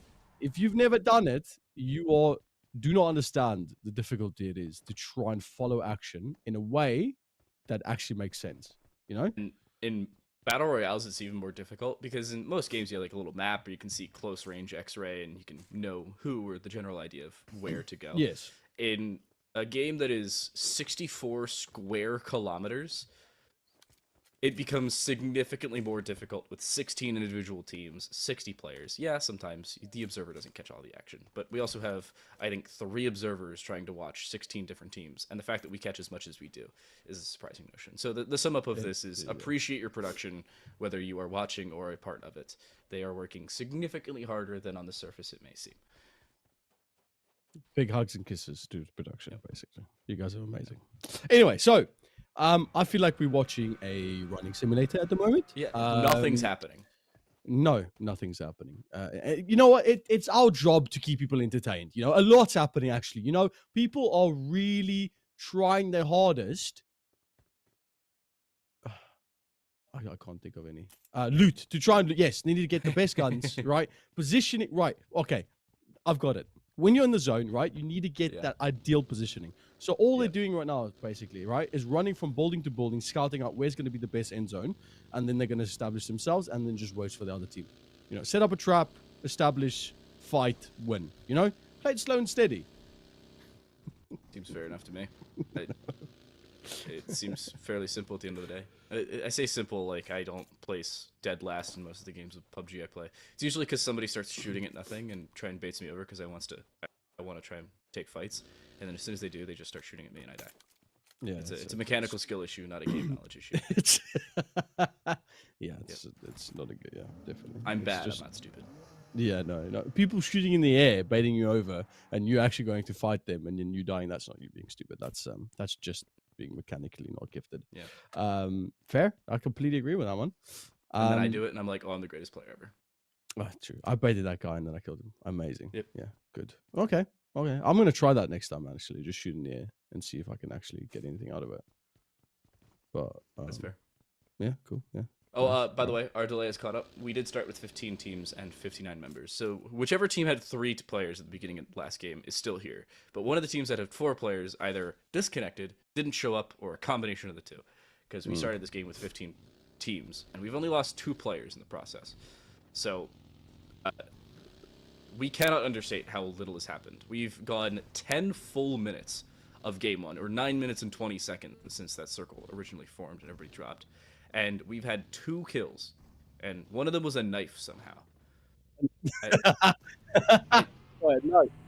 I'm not kidding. It was a knife. The first kill, by the way, was, again, S2G finding clear, or from clear vision, it was Van Kid. I don't know if that was a finished kill, but I know it was a down from earlier. Yeah, he was actually finished. So Clear Van Kid and Clear Vision are down to 3. The other kill was Road to Glory, losing Groza. So RTG Esports is down to 3 as well. We have 3 separate teams on 3 members, and we started today, or at least this second game, with 1 less team than is usual. Oh, so many numbers. But the point is that we down a little bit. But actually, it's actually gonna break S2G. Kaus actually dies? Does Kaus get finished there, though? That's the question. Because if they are safe, they should be able to be retrieved. You can see their team is sprinting over to them. Yeah, But if you're running around with a Knights. hole in your back, you're gonna die. I don't. They No, look should at be that. safe. What is that backpack? That's like a big heart, isn't it? Yeah, basically. No, he's not safe. Knights will finish the kill, Oh, they're gonna shoot for it. and I That think RTG is is running for the hills. Or S2G, devastating. sorry. Yeah, so that's another team on just 3 members. And S2G, they have an opening kill, but they also have an opening death. Yeah. A little bit of action might break out here. This is with Aegon, surprisingly enough. S2G has lost another member, but Aegon's now in this conversation. Knights are looking for more finishes if they can find them. Silas has been dusted down, so S2G is down to 2. And they're still looking for more at this point, with Salem being headshot. Nice shot, by the way, with an AR. That's clean, to say the very least. And Knights team are not done with this one. There's now adds a 3rd team to this conversation. On the west side of your map, you can see IKURD is now trying to join this fight if they can do it. And with now 4 teams within a quarter mile of one another, this is becoming more concerning for some than they can afford, including S2G. Yeah, no, definitely. It's this is proving a bit difficult. We're down 14 this is teams now. We've dropped genius. 2. We've dropped 1 actually. But is he? Wait, is he moving up? What was he doing? So what Knights just did was they sent 2 members who weren't on the hill in cars over to the straggling member of S2G, and was like, hey, take a 2v1 and win the fight. That's exactly what happened. They had the high ground for support, so they couldn't get out. And Knights picked up another kill. So they've now quartered Aegon and the remaining, I believe, 3 members, alongside the last member of S2G, on the same compound, and they are now getting support from 2 other teams on the outside of this. There's IKURD, who you can see towards that west side, as I mentioned earlier, and CRYPTICS further north. Yeah, this is a lot of back and forth though. Aegon takes one to the face. It does look like Knights trying to play off that 3rd party, trying to see if they can maybe get any stragglers from the back end side as Knights just play this high ground. They're in a very favorable position. But if IKURD spots them out and it gets a few good shots in, I want to see a good headshot. Oh, Knights looking kind of looking for a shot. Oh, the bullets rain. Good play. Not one that's over just yet. Again, still 3 or 4 teams in this conversation. Salem drops a little bit further than they were intending to do so. Elsewhere, by the way, the Kingdom of Saudi Arabia is currently in a different fight, and it seems like multiple teams are. Road to Glory now being dusted down. They're dead. Road to Glory will exit early. They were a 3rd place finisher in game number 1, and they are dispatched of quickly. Triple Esports send yet another team home early in a game. Good play. I mean, I really like to see that. And again, more people getting knocked down there. And a lot of action. A little bit of a Kobe as well. We see on the kill feed as one player did get knocked out there by grenade. But it's all going a little bit up now at the moment as we're trying to see if anything else comes from these fights. And Knights, it's just in a position to just play this rock basically. And this is why I like this map so much, is that it's really difficult. I think the verticality of this map really poses a bit of a threat to a lot of teams if you're stuck into in a few houses like that down there, like they are. And is this threat finally subsided? I think Knights have finally, gone elsewhere. And see them going for a little bit of parkour, but they're not gonna find that. Aegon Sorry. still on 3 members. IKURD still around on 4. And has CRYPTICS left or did they die? I have lost the kill feed at this point. Yeah, Killfield was a bit back and forth there. We got one nade. I think it was. Oh, I didn't even catch that. It's difficult. Excuse me. It's difficult to follow sometimes with some of these players' names don't have the team name in front of it. So you see like a kill come and it's like you can't really catch up with that. But Aegon's still in this, still stuck here, and Knights is just holding them. I don't think that's going to stop anytime soon. Basically, between a rock, a hard place, and 2 teams. The rock being the very large mountain, the hard place being Los Leones, and the 2 teams being sandwiched between the 2 of them. This is weird, to say the very least, for Aegon, because they haven't really been in this scenario before, and if they hop in the car, there's going to be either 7 or 8 players all shooting at said car, and those cars don't have enough HP to survive that. Just not the case. No. And Knights also taking a different fight with Clear Vision, who, as I said earlier, are down to 3 members. They could be down to 2 at this point, because we've lost a fair few amount of teams, and things have looked a little chaotic, to say the very least. And it's, even then, not looking great for some of these squads. I think they should just put a zip line down, zip down. I think. Oh, Agreed. sorry, wrong game. They should get in a car, drive down, and then try and get that. Yeah, I think Knights is kind of playing this top a bit too much. Looking for the play on Aegon. Ooh, Triple's there with a shotgun, trying to get the play, but actually gets outplayed as he gets taken out with a submachine gun. And there's an ump on the feed as well as they do get Triple. That's a lot of knocks. And it's mostly coming from Triple. They've fully lost D7M, but Greedy for Kills now getting a little, well, oh my goodness, Greedy for Kills. Wow, can't believe that. They've lived up to their namesake. And they've lost 2 members for it. And Triple Esports losing an early member, this is something we saw from them back in game number 1 with Clear Vision, where they found opening kills, they found a full team elimination, but they were also losing members in the process, and things have become a little bit more difficult for them than they can afford. Yeah, it is becoming quite unfortunate for them. But again, I'm kind of struggling following this action a bit. No, I wouldn't say struggling. I think it's just with Miramar, it's so vast, so open, and you're getting these very separated incidents of fighting. It doesn't seem that we're getting the same amount of action we saw in the first game, and teams are a little bit more hesitant to actually engage. 11 teams still up, 38 remaining, and we are slowly going to stage 4 of the zone. Now, I don't know if that's slow. I think it's a little bit slower than last game that we saw, but teams don't seem too keen to really fight. I mean, I wish they were a little bit more keen. Finally, we are seeing Aegon try to get out. I was talking about multiple teams all looking at this general direction. Doesn't seem like it's going to be 8 members shooting. Seems like it's just 2, 3, maybe 4 from the Knights team. And they are hitting a couple shots, but in some of these cars, it's less than ideal to try and aim at. You can see Don't Peek has been caught out of their buggy. What the heck happened there? And how are they still alive? How are nobody killing them? Finally, they will be taken out. That should be the finish. And down to 2 goes Aegon. Yeah, I don't know how they found themselves off the buggy. Maybe the buggy got damaged so much that it was about to explode, so they had to abandon ship. But it looks like this player from Knight's team, all they're doing, they're like a Gatling gun, like a sentry turret on this mountain, and all their only job for their team is shoot cars. That's your job. They told him, mate, okay, you stay there on that side. A car comes by, shoot it. That's what you're doing today. Don't worry about knocking anyone. If someone comes off their buggy, you can get a kill. Shoot tires, shoot cars. It seems that that's actually all we're seeing right now. Is people just going for the cars. Yeah. You can't say you really blame them for it. The World of Battle losing Arthur there. I think that's them exiting in 10th place now, or 11th place, sorry. And more teams falling, more teams losing individual members as well. And this is a much smaller zone than when we saw last time.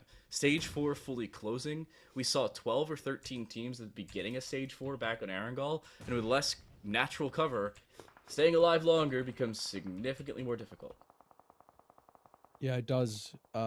Especially as the zone starts creeping in now. We got a minute and 13 left until we start seeing another zone move in and establish itself. And a little bit of action is going to come back and forth. CRYPTICS, I mean, CRYPTICS are on 2 eliminations. They're also playing it a bit slow. We've got one player just hiding behind a buggy's tire, just looking for an opportunistic moment to try and get some sort of points on the board as they're also trying to struggle. But we do get a team getting dropped down. So we're in the top 9 at least. One more team over till we start getting that good points for them with these eliminations. But pretty slow start from all these teams. And R9 does find one on Knights. That might be difficult. 25 teams still on the board, but R9 is going to get taken out actually by CS. And a lot is happening now. Oh, really... CRYPTICS. You need that one back, if you can find it at least, but it doesn't seem like it's going to help. Oh no, you try to carry your teammate out of danger and they get shot off your back. That is a demoralizing defeat, to say the very least, and one you're definitely going to want back. IKURD will exit 9th place. The last team to not get placement points, unfortunately, is a team that has done so in back-to-back games, and that one's gonna hurt their morale. Yeah, you know what? You don't want that to happen, honestly. If you're trying to save a teammate and then just get knocked off your shoulders with you as well, that has to sting. It's quite unfortunate. But I believe I saw... Ooh, that was a nasty shot. And Sinham gets taken out for Knights. He's knocked though. Still opportunity to raise. So it does look like they're going to come up indeed and try and save out their teammate. But no, he got taken out. No, he's still up. Salim's still up. He's just lying somewhere. The team just needs to try and get to him. I don't know if they're going to be able to. That's the main problem for them. We haven't lost all that many teams in the last few minutes or so. Since the middle of Stage 3, it's been about 6-7 minutes. We've only lost 3 full squads. In terms of housekeeping, dead last, aka 15th place, because we did not start today, or this game at least, with 16 teams. NIGMA Galaxy placed 15th. Road to Glory, who placed 3rd in last game, placed 14th. The Kingdom of Saudi Arabia Esports, or KSA, was 10th last game, finished, unfortunately, 13th here. And S2G, who I will remind you placed 2nd last time we saw them, will place 12th, with only a couple kills to write home about. A couple teams just disappointing finishes in direct contrast to extremely good showings on Arangol. Maybe they just hate Miramar. Me too, bro. Me too. Miramar, you know what? I'll take it back, okay? Just for these teams, I'll take it back. I'll take it back in saying that the first mistake I'm making is that my voice keeps breaking. And you know, it's a rough time. But I'll take it back in saying that Miramar is not a great map. It does slow it down a bit, and if you're good at long-range engagements, this is exactly where you're going to find yourself dominating. If you're not, it might be the other way around, but we do see Conqueror Iraq is trying to see if they can get anything down here, but it doesn't seem they can connect any of those bullets. No, they found one. Conqueror Iraq needs to be careful. That's the problem. They're between Knight's team and multiple others, including Triple Esports on the south side of this, R9 just below them. And it doesn't seem like they're all that aware of their current, we'll say less than ideal, current geographical whereabouts. And even in this conversation is CRYPTICS as well. I didn't know they were here. And this is multiple teams not having any safe haven. Conqueror Iraq may think that they're safe, but they're not. Even from the south side or directly under them.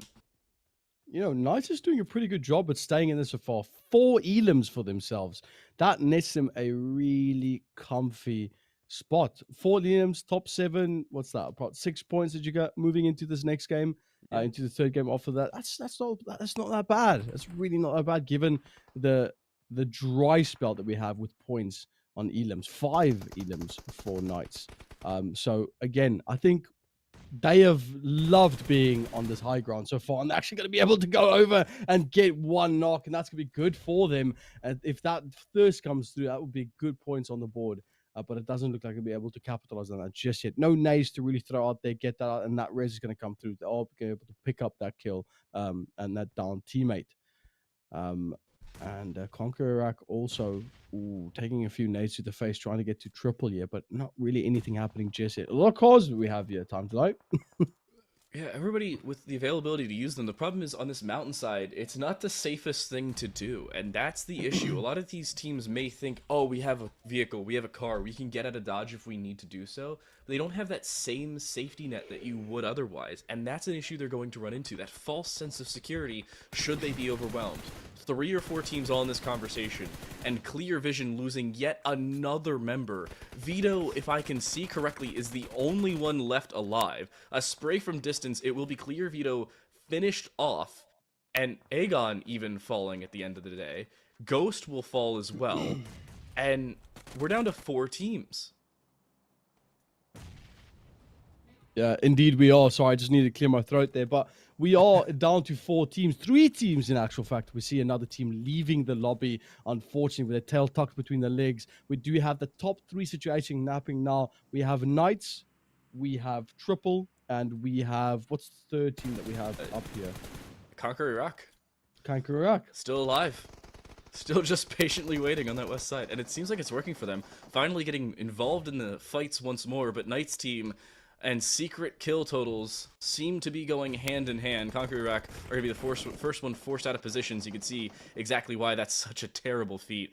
A ROM stuck in a valley and will soon be sent to one even further down. This is not safe for them by any means, especially with Triple Esports, and now Knights setting up a flank. Yeah, it does seem that they are setting up a flank indeed. As they're trying to move up below Triple here, they might be able to get something. We do see player here playing it soft and slowly, peeking around the cop. Actually does get one knock. He's going to go for the second one. He does, as they manage to grab 2 off Knights. And just like that, it all just comes down to the winner chicken dinner. And you know what? I couldn't even for a second find out what exactly happened there, but Knights were the team to come out victorious, as we do have that one player just, oh man, that wraparound was beautiful. What a game. That's something we've seen multiple times from Knights in this game alone, much less in this invitational qualifier. I'll throw it back all the way to some of our first fighting. When Knights were occupying the top of a ledge, they were trying to fight with Aegon, they were trying to fight with S2G, CRYPTICS in the conversation. Everybody and their mother was in this fight. And yet Knights were like, oh yeah, let's just patiently wait. We'll take advantage of our positioning, and more importantly, walk away with free kills at the end of the day. The last time they did it, it was S2G, who had a single member on an island, and they send 2 players saying, hey, take a 2v1, use a car, and basically make it a 1vx scenario for S2G no matter what fight they're in. And it worked here, it worked then. Knights have expert fight planning, and sometimes flight planning as they fly away with game number 2. Yeah, and they they do, oh my god, they do fly away with that win, and it's going to net themselves a good few points. I'm excited to see the scoreboard. I didn't take a screenshot on the one before, so I don't exactly know where we're sitting right now, but they're obviously the top 10. They've got themselves some good few points. They've established themselves now, and you know, get that momentum going. Still only halfway through today, 2 more maps to go, as we have a lot of excitement coming up. We still have Sandhawk and then going back to Erangel. So I'm excited to see what Knights is going to bring to the table and what any of these teams are going to bring. We still have NIGMA Galaxy still having to prove themselves a bit more after winning that first game. Aegon being, in my opinion, also a really good team. It's just being a little bit lackluster. I feel like they're playing it too safe. I don't know if I'm right in saying that, but maybe.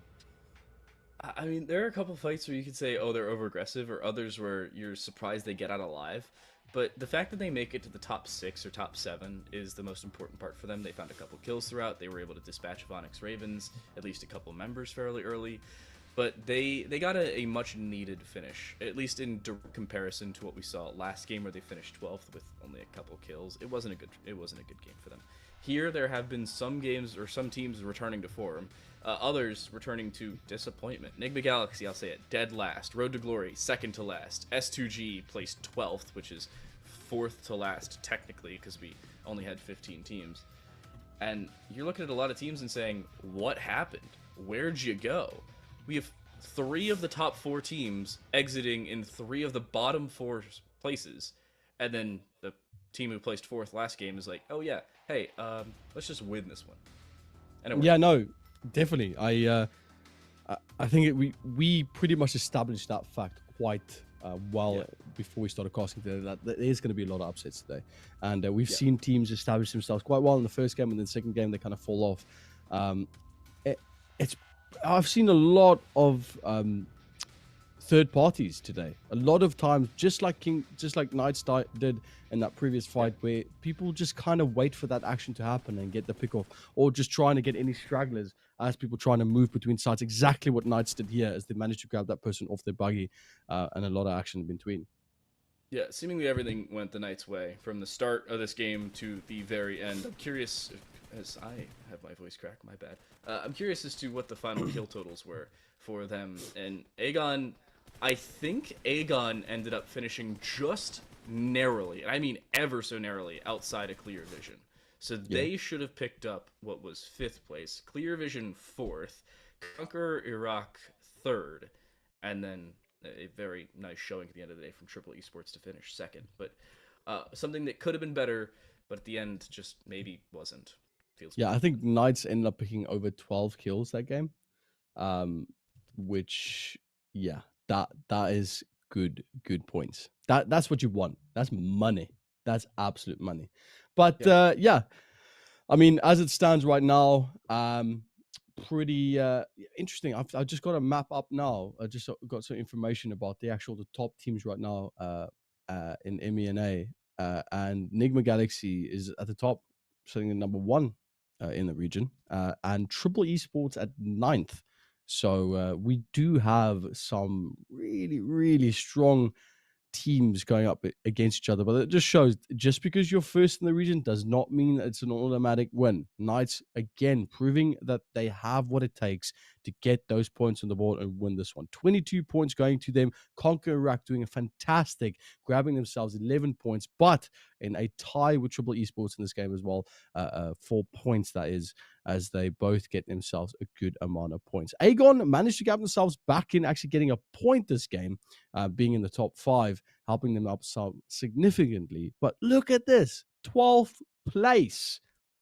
We have the previous team that won that first map, with IKURD actually getting 2 points on the board as well, which I'm just excited about. I just want them to get a few points, but really good. Unfortunately, Team Tough is having another tough time. Oh, I'm not going to do it to them. They're having a tough Team time. Tough wasn't the team. They were the only team that didn't play. That's the team that didn't come in, didn't it? Yeah. Yeah, they were the only squad to not play. I have my Google sheet sitting next to me where I'm also casually tracking point totals. It not great for Tough. Dead last game, 0 points, and not playing game 2, so 0 points there as well. Road to Glory with 0. NIGMA Galaxy at least picked up a single kill, so we'll see an overall scoreboard into day number 2, or into the end of 2. But I gotta say, this is surprising for some of these teams, especially with Knights now being on the top. Yeah, that is very surprising. But it just shows the amount of points that NIGMA Galaxy actually picked up in that first game. Like that really helped them to at least keep somewhat of a lead over the rest of the pack, with Triple Esports only on 17 and quite a big deficit of 7 points between them and the second place. So NIGMA Galaxy still has a good opportunity to get back into it, but Knights doing, oh man, such a good show. S2G, R9, Conqueror Iraq, ONYX, Clear Vision, top 8 of this game, 2 games so far. All these teams are doing exceptionally well. But it needs to be said that we have a lot of games still going, as the third game is still up for grabs to try and get the more points. And I think this is where we're going to start seeing the big plays. Time to light. This is where we need these points to come in, and maybe we see one team pulling out far, just like F1 Red Bull, just at the moment, just kind of running away with the pack. But maybe we see a bit more of an even pack. I'm also looking at Greedy for Kills and saying they looked okay, but finishing 8th place only, and technically finishing 10th in terms of placement, needs to be better for them. Yeah, they need improvements. That's one of the teams, them and CRYPTICS, the 2 teams that you could really look for more. CRYPTICS looked really good in this game in terms of placing well. They just couldn't find the kills they were looking for at the end of the day. No, they couldn't. It's difficult though, isn't it? That's good though, at least that we only have to see that map once. Miramar came in, it left, broke some hearts, unfortunately, made a few people sad, but luckily don't have to touch it again. I am happy though that we were going to see Erangel on the fourth map. That was a really Yeah. nice map to be able to see. I mean, Sanok's not that bad either, but it's nice to see a bit of diversity in these games, and hopefully we have a little bit more of a closer game. We honestly, we don't want to see teams just there being massive gaps. You want to see a bit of excitement. There's also the conversation of Road to Glory. As you can see, Road to Glory finished third place in game number 1, and all the points you see right now are all the points they got in game number 1. They finished in third place in terms of placement. They got 2 kills. Even though they placed third in placement, they ended up walking away from game number 1 in 5th overall, with kill points and elimination points totaled up. And now they're down in 10th, even after, again, a third place finish in one of our 2 games. There need to be better showings from some of these teams where you're saying, where the heck did they go? Where on the Knights side, after 2 games, the Knights are 38 points. Game number 1, they placed 4th but had 12 kills. And game number 2, they placed 1st and, you guessed it, had 12 kills. Yep. It's insane for them. And they're just looking better and better. I'm concerned for other teams. Luckily, I think the Knights will be able to walk away with this one fairly cleanly at the end of the day. So it's basically a fight for 2nd through 8th rather than 1st through 8th. But it's still very surprising to see some of those totals. It is very surprising indeed. We can go on and on about it. It needs to be said that it's very possible for any of these teams to come back into this game and take that first place. We've only had 2 games. If any of these teams decide to go absolutely ham and get like 15 elims and get that winner chicken dinner, easy first place, or even just top 3. So it's not over just yet. We've had a good showing of talent from all these teams, but they have more than enough time to establish themselves and get themselves some good points. Yeah, there's a lot of time remaining, and a couple teams showing that they can show up, other teams showing that they forgot to show up. There have been a lot of zeros on the board, less in game number 2, but still concerning. The fact that NIGMA Galaxy just exited in dead last place, though, that's the concerning point for me. Or I'm looking at this and saying, what the heck happened? And I'm also looking at some of these other teams and saying, where'd you go? We miss you so. Yep. Like S2G, the World of Battle, 0 points in game number 2. The World of Battle did okay in game number 1. They finished off with a couple placement points. They ended up in 8th overall after all the points were tallied up. And not the case. At least not particularly great. No, it's not. It's not the case at all. It's not the case. But it's still oh my words. Today's been too much. Today's been too much. Crazy game so far. Any thoughts on Sanok? I've only seen it once. Is there anything that you like about that next map? My favorite part is it's basically Erangel, but different layout. It's very similar in terms of geographical and topography. The other conversation is you have different types of buildings to play around and different setups when a lot of teams try and go for later zones. Still similar in terms of how you use your environment, in terms of keeping you safe, mountains, everybody's favorite trees. You still have a lot of rocks everywhere. But the other conversation is how the compounds work. They're usually more disjointed and across roads rather than all on the same side. So sometimes you have like a set of 4 buildings and they're on the corner of 2 sets of streets. So you can't just walk from building to building without crossing a street. Okay, fair enough. So there's a little bit more opportunity to just get taken out while you're trying to move for a bit of cover. Okay, that's really exciting. That's good stuff. And we'll see what it will bring in a little bit. And yeah, I mean, again, thank you so much for everyone watching right now. This has been a really interesting 2 games so far, and the casting, I think we've had a really fun time trying to make sense of these teams having good and bad days simultaneously. I don't know how that works, but it does. And yeah, so far it's been absolutely fantastic.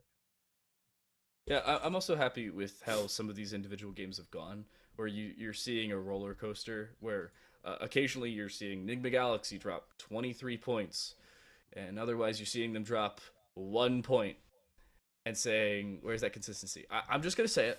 I'm just going to say it. Somebody said in chat, and I quote, this two-caster doesn't know about NIGMA PUBG. And yet, I said, almost word for word, I'm concerned that they're going to do the exact same thing again and win game one and pick up 12 kills. They picked up 13, by the way, and then do very little for the remainder of our games. And all I'm saying is, so far, I'm right. I don't usually brag about that, but I was. So But you're sore loser. You know what? I honestly don't want to get into debate with you about anything because I'm just gonna get the loser. That's all I'm gonna get. Okay, well, good. You stand up for yourself. You tell those people watching right now that they don't know what they're talking about. But that being said, we are going to jump into this next game shortly. there you Actually, go. right now. He got it too. My, I didn't. No, I didn't. I thought it was going to come immediately, but it didn't. I tried to, set it up nicely, but that was a shame. That was a good one. But we have the game. And for a second, I'll just keep talking, and we've got an opportunity to look at where these teams are going to drop and see what they're going to do in it. And we already have a good amount of spread here.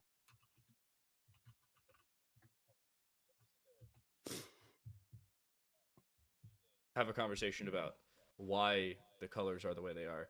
It seems like Aegon, again, going far from everybody else except for one team. And I have a sneaking feeling that they may be caught very early. It's KSA Esports, very close. IKURD is now close with Conquer Iraq, and they've already lost a member.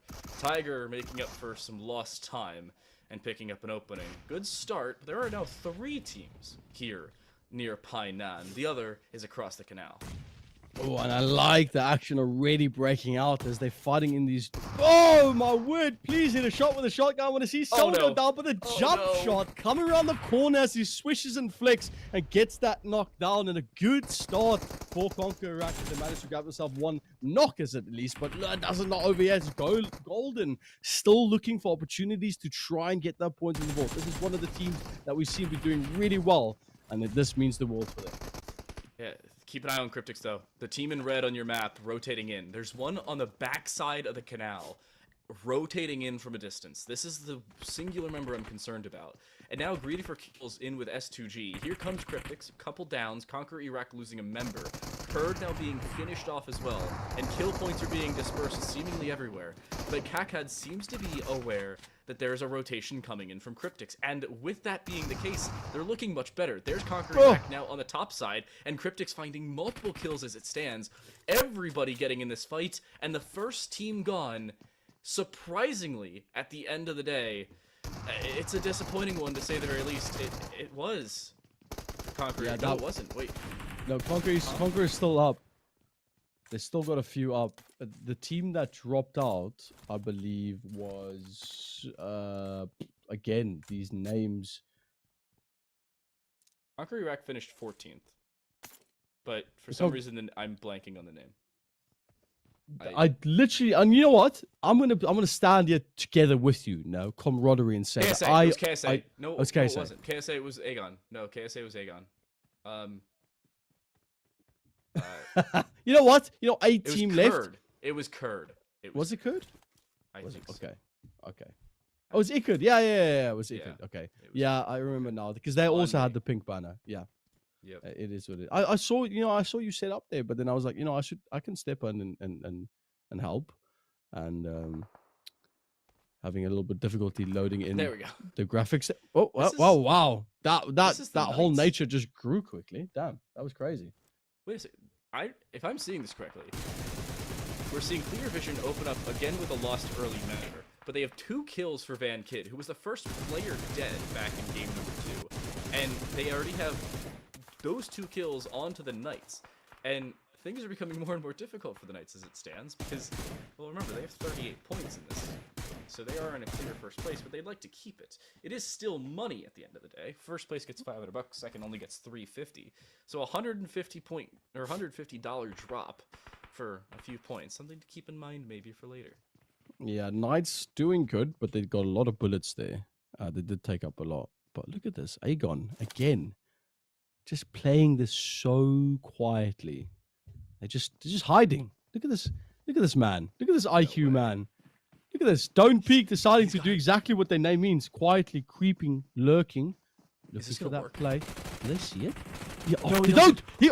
He gets up! He gets two! Does he get more? Don't peek! He's actually doing crazy things right now. Oh, he's going to get taken out from the back. Aegon, IQ coming up to help the team, popping out the nade, trying to save it out, but they do clear up one, clear Van Kid on the back line, still looking for more.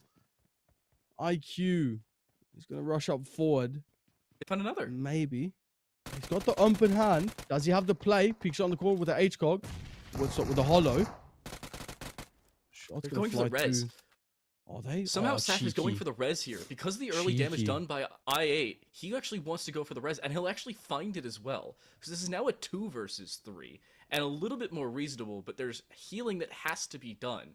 And quickly so, because Aegon is very much hunting these frags down. But it does look like they're playing it slow. Oh, yeah. Oh, the nade. Around the corner. Oh, nade's going to land. In fact, it's going to be able to get one knock. Aegon in trouble right now. 2v2 situation, still trying to hold him for dear life, trying to pre-fire every corner in hopes that they might get a possible hit, but it doesn't seem to be the case as they're still looking for the play. They do have the opportunity for the rest. They are going to take it. They do have a knock on the other side, so there might be a back and forth here. They need to try and get up. That nade's going to eat him in the face. A little bit of shrapnel's going to kick him on the cheek. Shot around the corner. Do they get anything, though? They do spot out one. That's not going to land anything, but they do find the down player. He is down for days as they do get out the kill on KSA, and that's going to take them out. And Aegon finally showing a bit of grit. In the process, multiple other teams dropping, or at least one other team dropping elsewhere. If I'm right, it was a fight with S2G and or here with Clear Vision and the Knights. I do not believe the Knights have exited just yet. Yeah, you can see them sitting right in front of you. There, yeah. And Road to Glory now trying to join this fight just the same. We have seen some very interesting fights, to say the very least, and some of these interesting battles going the way teams that we haven't seen do all that well in some of these engagements. But there have been improvements, and that's the important part. At least not finding nearly as much as I think they were hoping for there. And the Knights still just patiently waiting. But the zone is closing, and will fully close in the next 10 seconds or so, with Vito stuck inside of it. Yeah, no, it's tough games, yeah. It's fantastic to see how these players are looking at tiny pixels across the quarry over on the other hills and finding these shots, still doing some damage, putting it down. But still, man, this is close. We have such a quicker game right now, Time to Light. We are already, with only stage 2, down to 11 teams. Can you believe that? I am a fan of it. I like these quicker games. I also like Sandhawk, not gonna lie. Probably either my favorite map or second favorite. First is probably Erangel because I'm an OG. But seeing Sandhawk, or even Vikendi for that matter, played in similar fashion of Erangel on most occasions is what I love. RTG has Groza, ironically, without a Groza. I don't think I've ever seen a Groza in their hand. They don't need one. M4 out, finds the down. Vito, if they get behind the tree, I don't think they're even safe there. It's a very skinny tree. Yeah, Vito very much dead here. And Clear Vision down to yet another lost early member. I think that's at least left alone only. That's quite unfortunate. We saw Clear drop out earlier as well. It was them that got knocked off the buggy. One of Clear Vision's, I think. Yeah, I can't remember. But no, it was Aegon. Aegon got knocked off the buggy. But yeah, RTG managed to grab themselves a good few kills. 2, in fact. 2 eliminations, good points. We still have 11 teams, so we haven't knocked out just yet. I am keeping my eyes on Knights here. It seems that they only have 2 players left, if I'm correct. Yes. And one seems... Is one knocked? No, so they're both alive, but they lost 2 members earlier when Clear Vision was in the fight. And that's why Road to Glory is down 1 lower as well. because Clear Vision found a couple of those kills, but then ended up being taken out themselves by a combination of the Knights and Road to Glory as well. So as of right now, I think it's them on 3 members, and Knights on 2, and Clear Vision on 1. So there's a little cascade fall away for the 3 squads. Interesting. And that does look like we're going to slow down a bit now. So only stage 2, big zone, very big zone. So we don't have a lot of teams, but we have a lot of space and a lot of trees. Yeah. So it does look like Tosca is going to at least pick up Crozer, so they do get out the zone. But now this is the part where it's running simulator. We sit back, we enjoy just sit back, enjoy the commentary, and we just wait for any of these teams to start a fight. And my breath wasn't even cold before we really have another one going. So that wasn't even. ONYX looks to be maybe going up against NIGMA in this one. It's ONYX Ravens, NIGMA, and then elsewhere, S2G is in yet another fight. NIGMA Galaxy already losing 1. Nath, nice opening, but there's a response. Lath, a little over-aggressive, is caught out in the conversation. And there's a flank coming through. ONYX Ravens trying to have it go under the radar. It doesn't end up working. That vision is there for Lord. They want to try and take this fight, and they'll do significantly more damage. That's crazy. Lord was actually the one that did not have any cover, with Ragnarok had cover, and even though that was the case, Lord still made good value of being out in the open, putting on pressure. Oh, we're taking a few shots though. Good peek though from Ragnarok. That was nice, picking the off angle without them expecting, just getting some damage done. And then Galaxy still taking the other side of the fight though. That's the problem starting to develop, and it doesn't seem like ONYX Ravens are all that put together for it. Radif Low is going to be able to get off a first aid kit somehow and get out with that. Radif also has a vision through the floorboards. He's going to swing, but his DBS significantly worse, it seems. He'll end up falling. And the shots from distance, Coops doesn't even look like he needs to be in the conversation. But more members of Enigma Galaxy falling. They're down to just 2, at least alive. But it does seem like they found the finishes they were looking for in the rest of the ONYX Ravens. Yeah, there's still 1 ONYX driving around in a car. And they are rocking up, so they might... Yeah, it does seem so. Lord's down and prone. He needs to watch out there.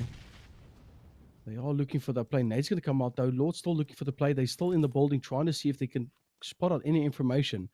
They're trying to cock out that grenade, looking for the play. That one nade's going to come through. That's going to force Lord to push out forward. They do know exactly where each person is. Shotgun's going to break down that door as they're trying to look for the kill there. But the shot! Way. Oh, my word! ONYX! Through the door, connects beautifully. But it does. They're not out just yet. Enigma Galaxy still has 2 players. Just raised 1. They've lost a 4th.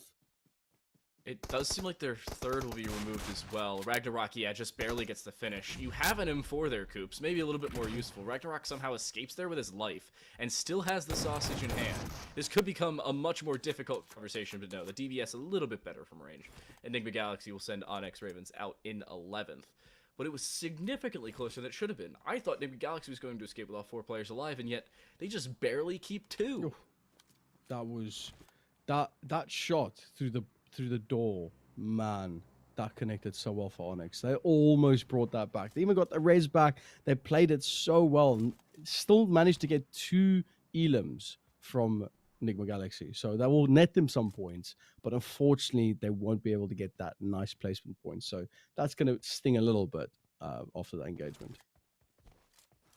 Quick conversation starter. I said an extra team ended up dying when we were in that Aegon KSA fight. It turns out it was Greedy for Kills who ended up dropping in 12th place. So Greedy for Kills through 3 games have placed 7th with 2 points. They placed 10th with 5 points, and now they will unfortunately finish nearly dead last, or in this case 13th. I don't know how many points they had because I didn't see their kill totals. My presumption is 1 or 2, but we'll get the exact numbers at the end of this game. Again, keep an eye on your scoreboard. My Excel spreadsheet is only nearly as good as my ability to pay attention to individual teams, which is not as good as our admin team. I'm not trying to no, it's not. No, by no means. We're just trying to keep tally so we know what's going on, because it's not always easy to try and follow that kill feed. So we do have the World of Battle, TWOB. They still in it though. They've lost 2 members.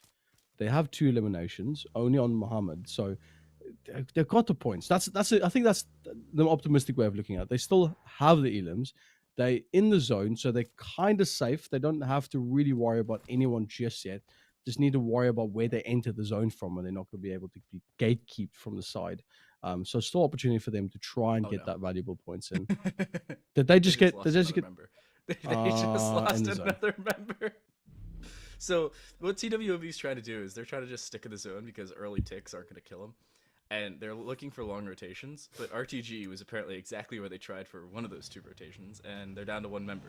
I don't know if it's going to end up being solidified as 1 member, but I'm pretty sure that is indeed the case. And RTG going for something similar, Koenigsegg out here for Tosca, and they will be significantly faster in their own rotation. But now as Stage 4 closes, or Stage 3 closes, and Stage 4 is getting ready to do so, this storm, or this zone, is starting to tick a lot more and becoming a little bit more concerning for some of these teams. RTG no longer one of them, as they're inside. Yeah, they find themselves a really nice little valley, though. Aegon is on the opposite side end of this valley, just on the left. So they might find themselves in a fight. Galaxy looking at them, 4 eliminations, still top 10. There's still a lot to be left up for the imagination here. These teams have all the opportunity to really prove themselves to get these valuable points. But I'm also looking at TRIPLR Esports. They've proven themselves to consistently get good points. But Aegon actually managed to find one on triple. Oh no, what's that? That's the second time in a row I was talking about someone. That's twice. You've done it twice in like 3 minutes. He goes, oh yeah, I'm really looking for X team. And then X team ends up losing a member somehow. And in this case, it's triple. I don't know if that member has been finished off. I believe they are disjointed from the rest of the team. And it actually turns out that NIGMA Galaxy have vision onto them with Aegon as well. Aegon, by the way, down to just 3 members because of their fight earlier on with KSA. And now NIGMA Galaxy having a similar scenario with ONYX Ravens, but they're down to 2. I gotta say, still think NIGMA Galaxy should have been able to walk away from that one with all 4 members alive. And it was a little disappointing they didn't. Also, the Knights have lost a 3rd player, by the way, and Salem is the only one left alive for our current 1st place team. I'm just not going to say anything about any teams because it seems that the caster curse is very real today. You're like Jose Mourinho. If I speak, I am in big trouble. Big trouble. Big trouble. Yes, if I speak, I'm big trouble. It's honestly, it's not good. I'm just, you know what? I'm just gonna. Oh man, that's rough. I can't believe it happened twice in a row as well. As we're speaking, though, S2G is gonna lose 1, and that's gonna be them out, isn't it? Yeah, they're down to 9 teams now. Yeah. They exit in 12th place in game 2, 9th place or 10th place, sorry, now in game number 3, and their first place finish with second place finish with 14 points back in game number 1.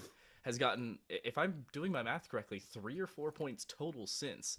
I'm getting throwbacks to NIGMA Galaxy, but NIGMA Galaxy's done a little bit better here in this game. And they've also picked up some placements. Another team has exited while I was talking. Yeah, I didn't even see the kill feed on that one. CS is going to get knocked by 1 there. That's the last member of Salem. Or that's the last member. That's Salem. That's CRYPTICS losing a member. Oh, no. Okay, so... We do have, well, yeah, CRYPTICS still in though. What? Did he just drive by him? Yeah. R9.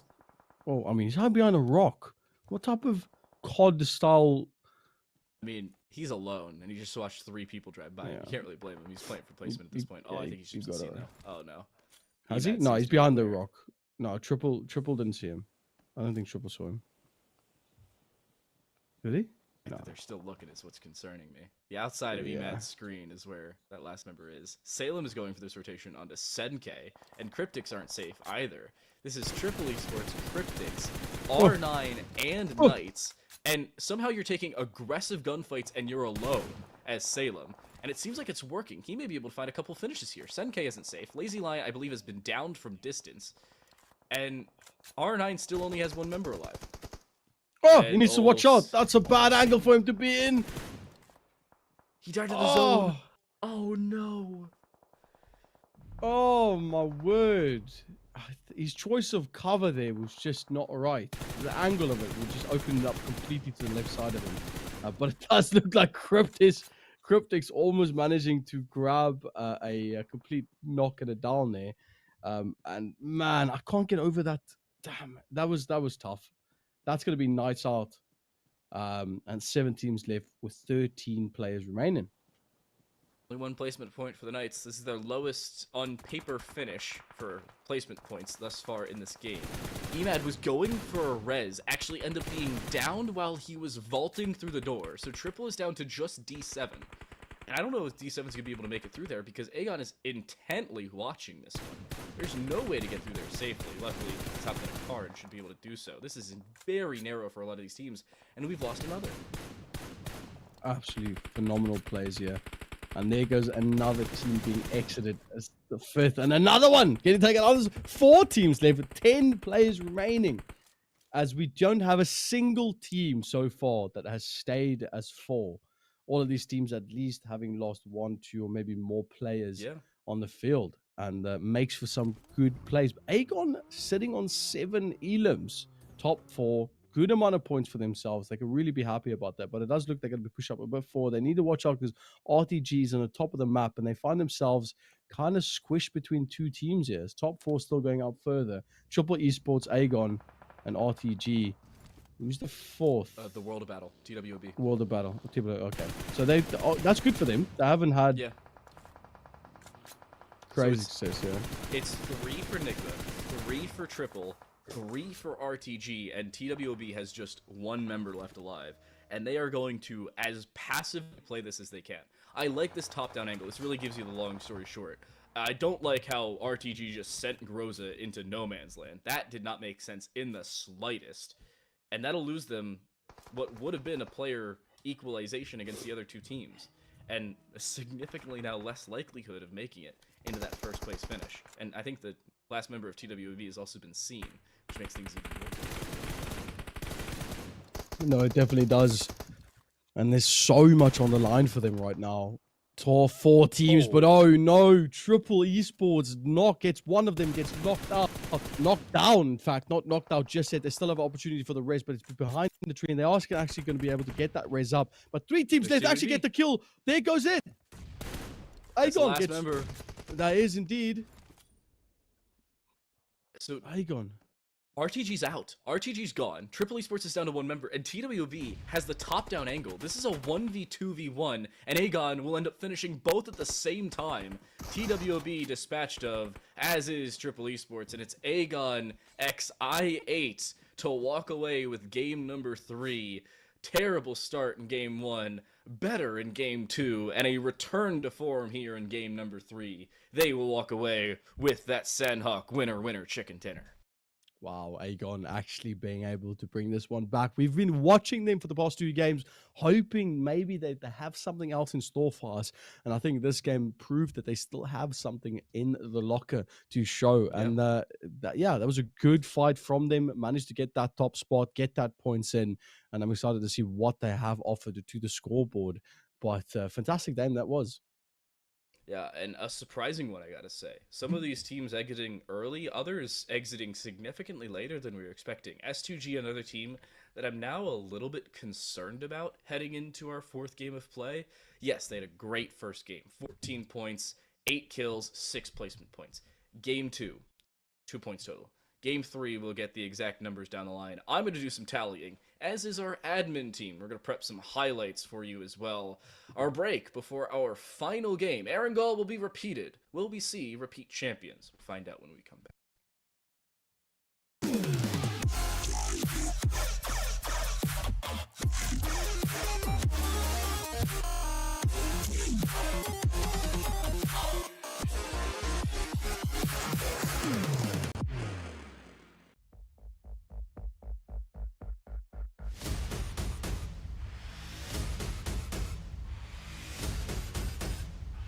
Let's do this, Abu Dhabi!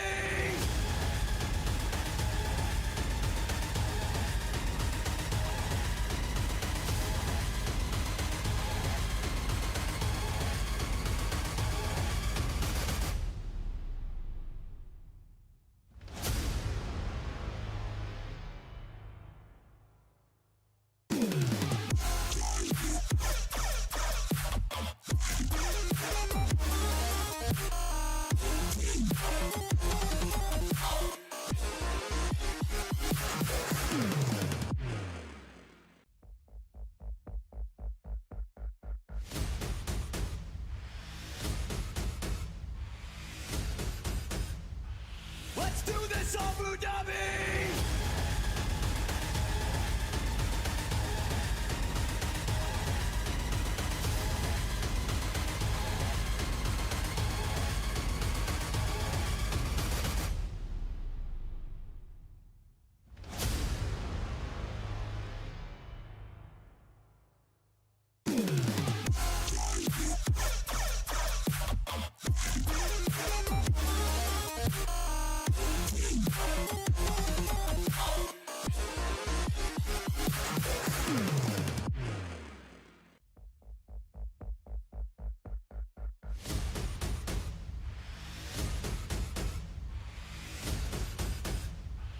Let's do this, Abu Dhabi!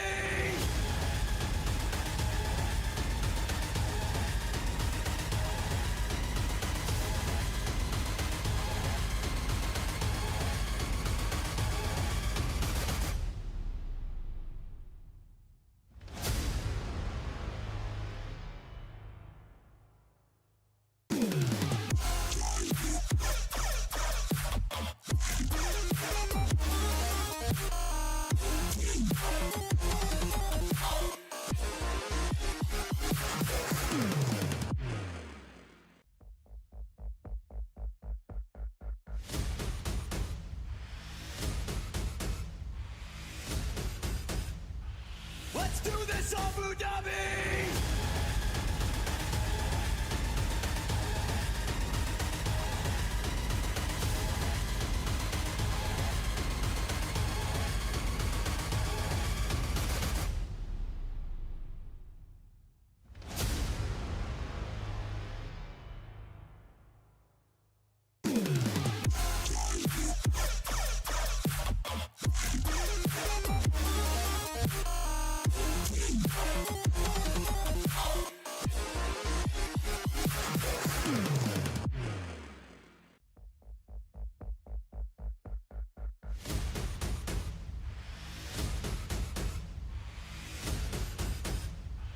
Let's do this, Abu Dhabi!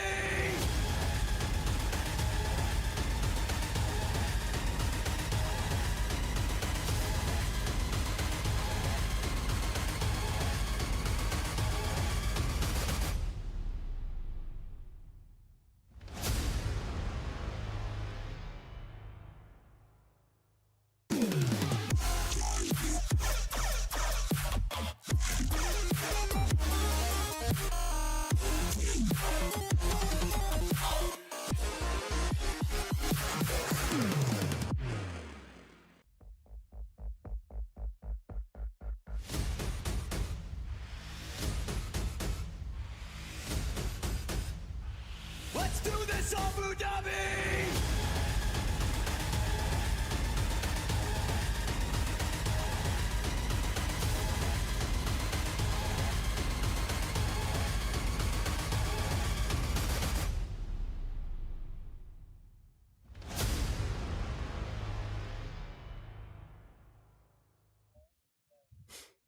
Three games down, our penultimate just coming to a close, and now Erangel on the cards, but our first time to sum up our third game of play and how the standings currently look. I gotta say, surprising on a couple fronts, not so surprising on a couple others. Our winners are where I want to start. Aegon XI8, not great in game 1, improvements in game 2, now winners in game 3. Exactly what they needed. They should be shoo-ins for the top 8.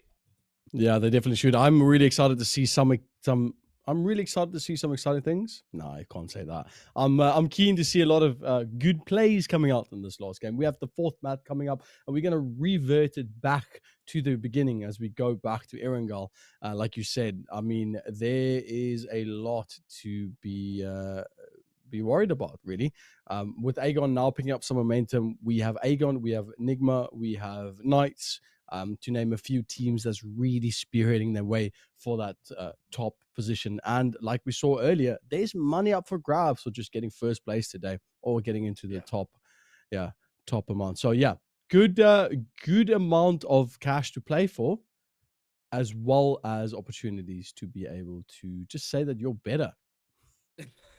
Yeah, there's also opportunities for some of these teams to uh, have an extra game. Sometimes it only takes one game. If you have a win and you pick up 6 or more kills, you are basically a guarantee to make it into the top 8. Here, it becomes a little bit more difficult. A win and 10 kills is probably the cutoff for teams who have either 0 points or very close to it. There are a couple teams that just did not show up in games number 1 and 2 and now looked better in game number 3.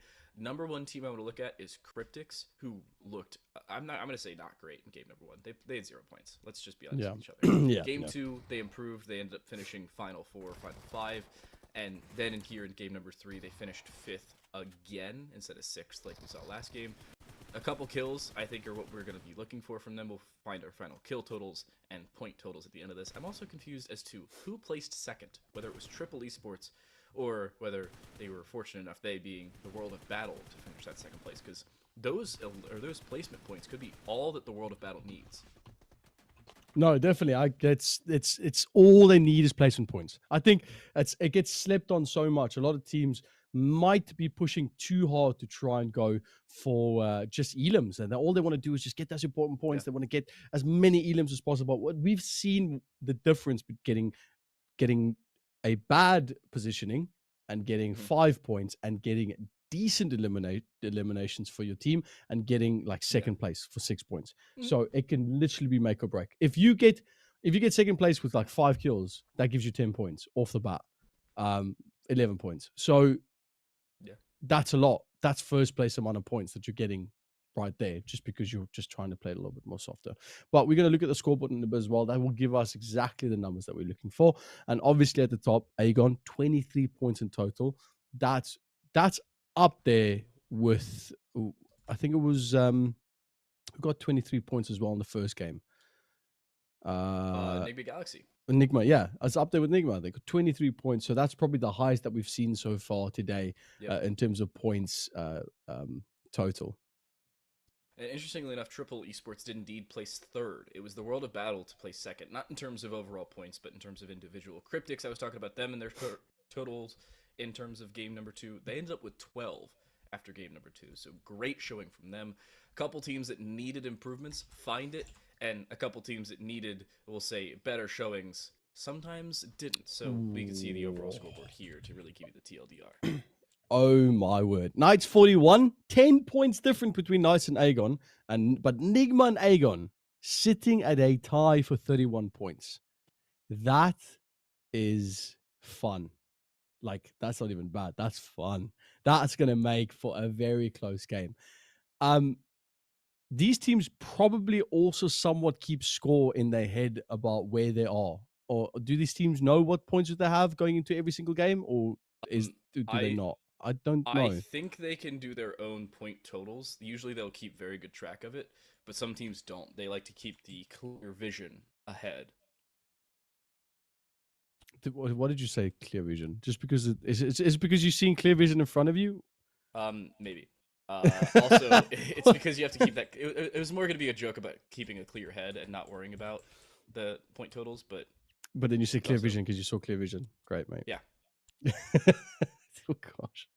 But yeah, no. So these teams, obviously, I don't know if they know exactly the severity that we have right now, but there is high stakes going to the next game. Obviously, we have a good first place sitting at comfortable 41 points, and that's going to help them keep themselves established. But if they don't get themselves into a good standing, good positioning, then they are going to struggle. 10 points is easily obtainable, like we said earlier, just with a good amount of elims and positioning. Yeah, that's basically it. So all they need to do is just keep their head straight on their shoulders, keep making sure that they make those good decisions. Positioning wise, I think Aegon was playing fantastic in that game. They did unfortunately lose 2 players when they shouldn't have, but we'll see if they can fix any of those areas. But I'm excited for this last game. Yeah, we've seen some shakeups as well in the overall scoreboard. For all of you who didn't catch it, NIGMA Galaxy went from second to third. They still picked up 7 points in that game, so pretty good showing from them. Triple Esports went from third to fourth, even though they picked up 9 points in that game. S2G went from fourth to fifth, even though they picked up 6 points in the game. And R9 went from sixth all the way down to, if I'm doing my math correctly, that should be eighth. and Mm. they still picked up a couple points, 2 to be exact. So there are a couple teams that still picked up a fair few amount of points and just couldn't stick around. Conqueror Iraq in that conversation, they picked up 1 point in that game. They went all the way down to 10th. And this cutoff, I was talking about it, 22, 23, 24 points. It seems like that cutoff may be a little bit lower. As of right now, if we were going to stick with the average, R9, which is in 8th place, has 15 points through 3 games, averaging 5 points a game. So if we were to keep that average, you'd need about 20 points to qualify. Now, there's no guarantees. R9, RTG, and CRYPTICS could all find 10 points each, and the new cutoff would be whatever S2G is at. But that has to be a good showing. And I'm saying minimum to be comfortable for Clear Vision, ONYX Ravens, Conquer Iraq, and TWOB, who are at 14, 14, 13, and 13 respectively. All of them need probably minimum 8 or 9 points here to be even remotely happy or comfortable, much less a guarantee. Yeah, it's there's we're going into the lower part of the top 8. There's discrepancy between points. It's minute differences, like literally make or break. And There are again, 6 teams within 2 points of each other. yeah, and again, positioning, your placement. I think that's going to be the name of the game. I don't want to say it, but I feel like this game, if the teams have been keeping tally about where they are and they know what their point is, we're going to have 2 different types of plays going to happen. We're going to have teams that is going to be waiting and playing the zone like we just had people playing now, and we have teams that are going to be aggressive, trying to go for as many elims as possible, get a good gap, maybe possibly get back into that top 8. And I'm talking about teams like Conqueror Iraq that was doing really well in that second map. They were doing fantastically, but obviously fallen a bit short on the third one. So I think we are in for a good surprise within this next last game. I'm really excited for this map. I just wanted to get started. That's all I want. Can we just does anyone have this production team on? Yeah. Caster start game? Jeez, what are we waiting for here? No, while we do actually have a second, I'm happy we do, because I want to bring up one more thing before we move on to our game. The fact that Triple Esports is the last real comfortable team right now. I think Triple Esports can say, regardless of how we do in this game, we are probably going to qualify. Because they would need S2G to get at least 4, CRYPTICS to get at least 8, R9 and RTG to all get at least 11. And if all of that happens, then they would need either Clear Vision or ONYX Ravens to get at least 12, or TWB and Conquer Iraq to get at least 13. And that's assuming that Triple Esports gets nothing in this game. That is a very big presumption, because Triple Esports has looked very good. I see no way in which they do not get at least a couple points. Their lowest point total, by the way, up to right now, is 6. And that was in game number 1 when they placed 11th. And that was based off of kills, by the way. They got 11 points in game number 3, or in game number 2. And then if I'm doing my math correctly, they picked up 10 points in game number 3.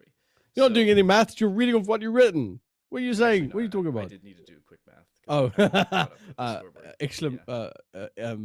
Equal sign, sum, bracket, tab. I don't have that set up. I'm just doing manual stats answering. Yeah. No, I'm just putting your link.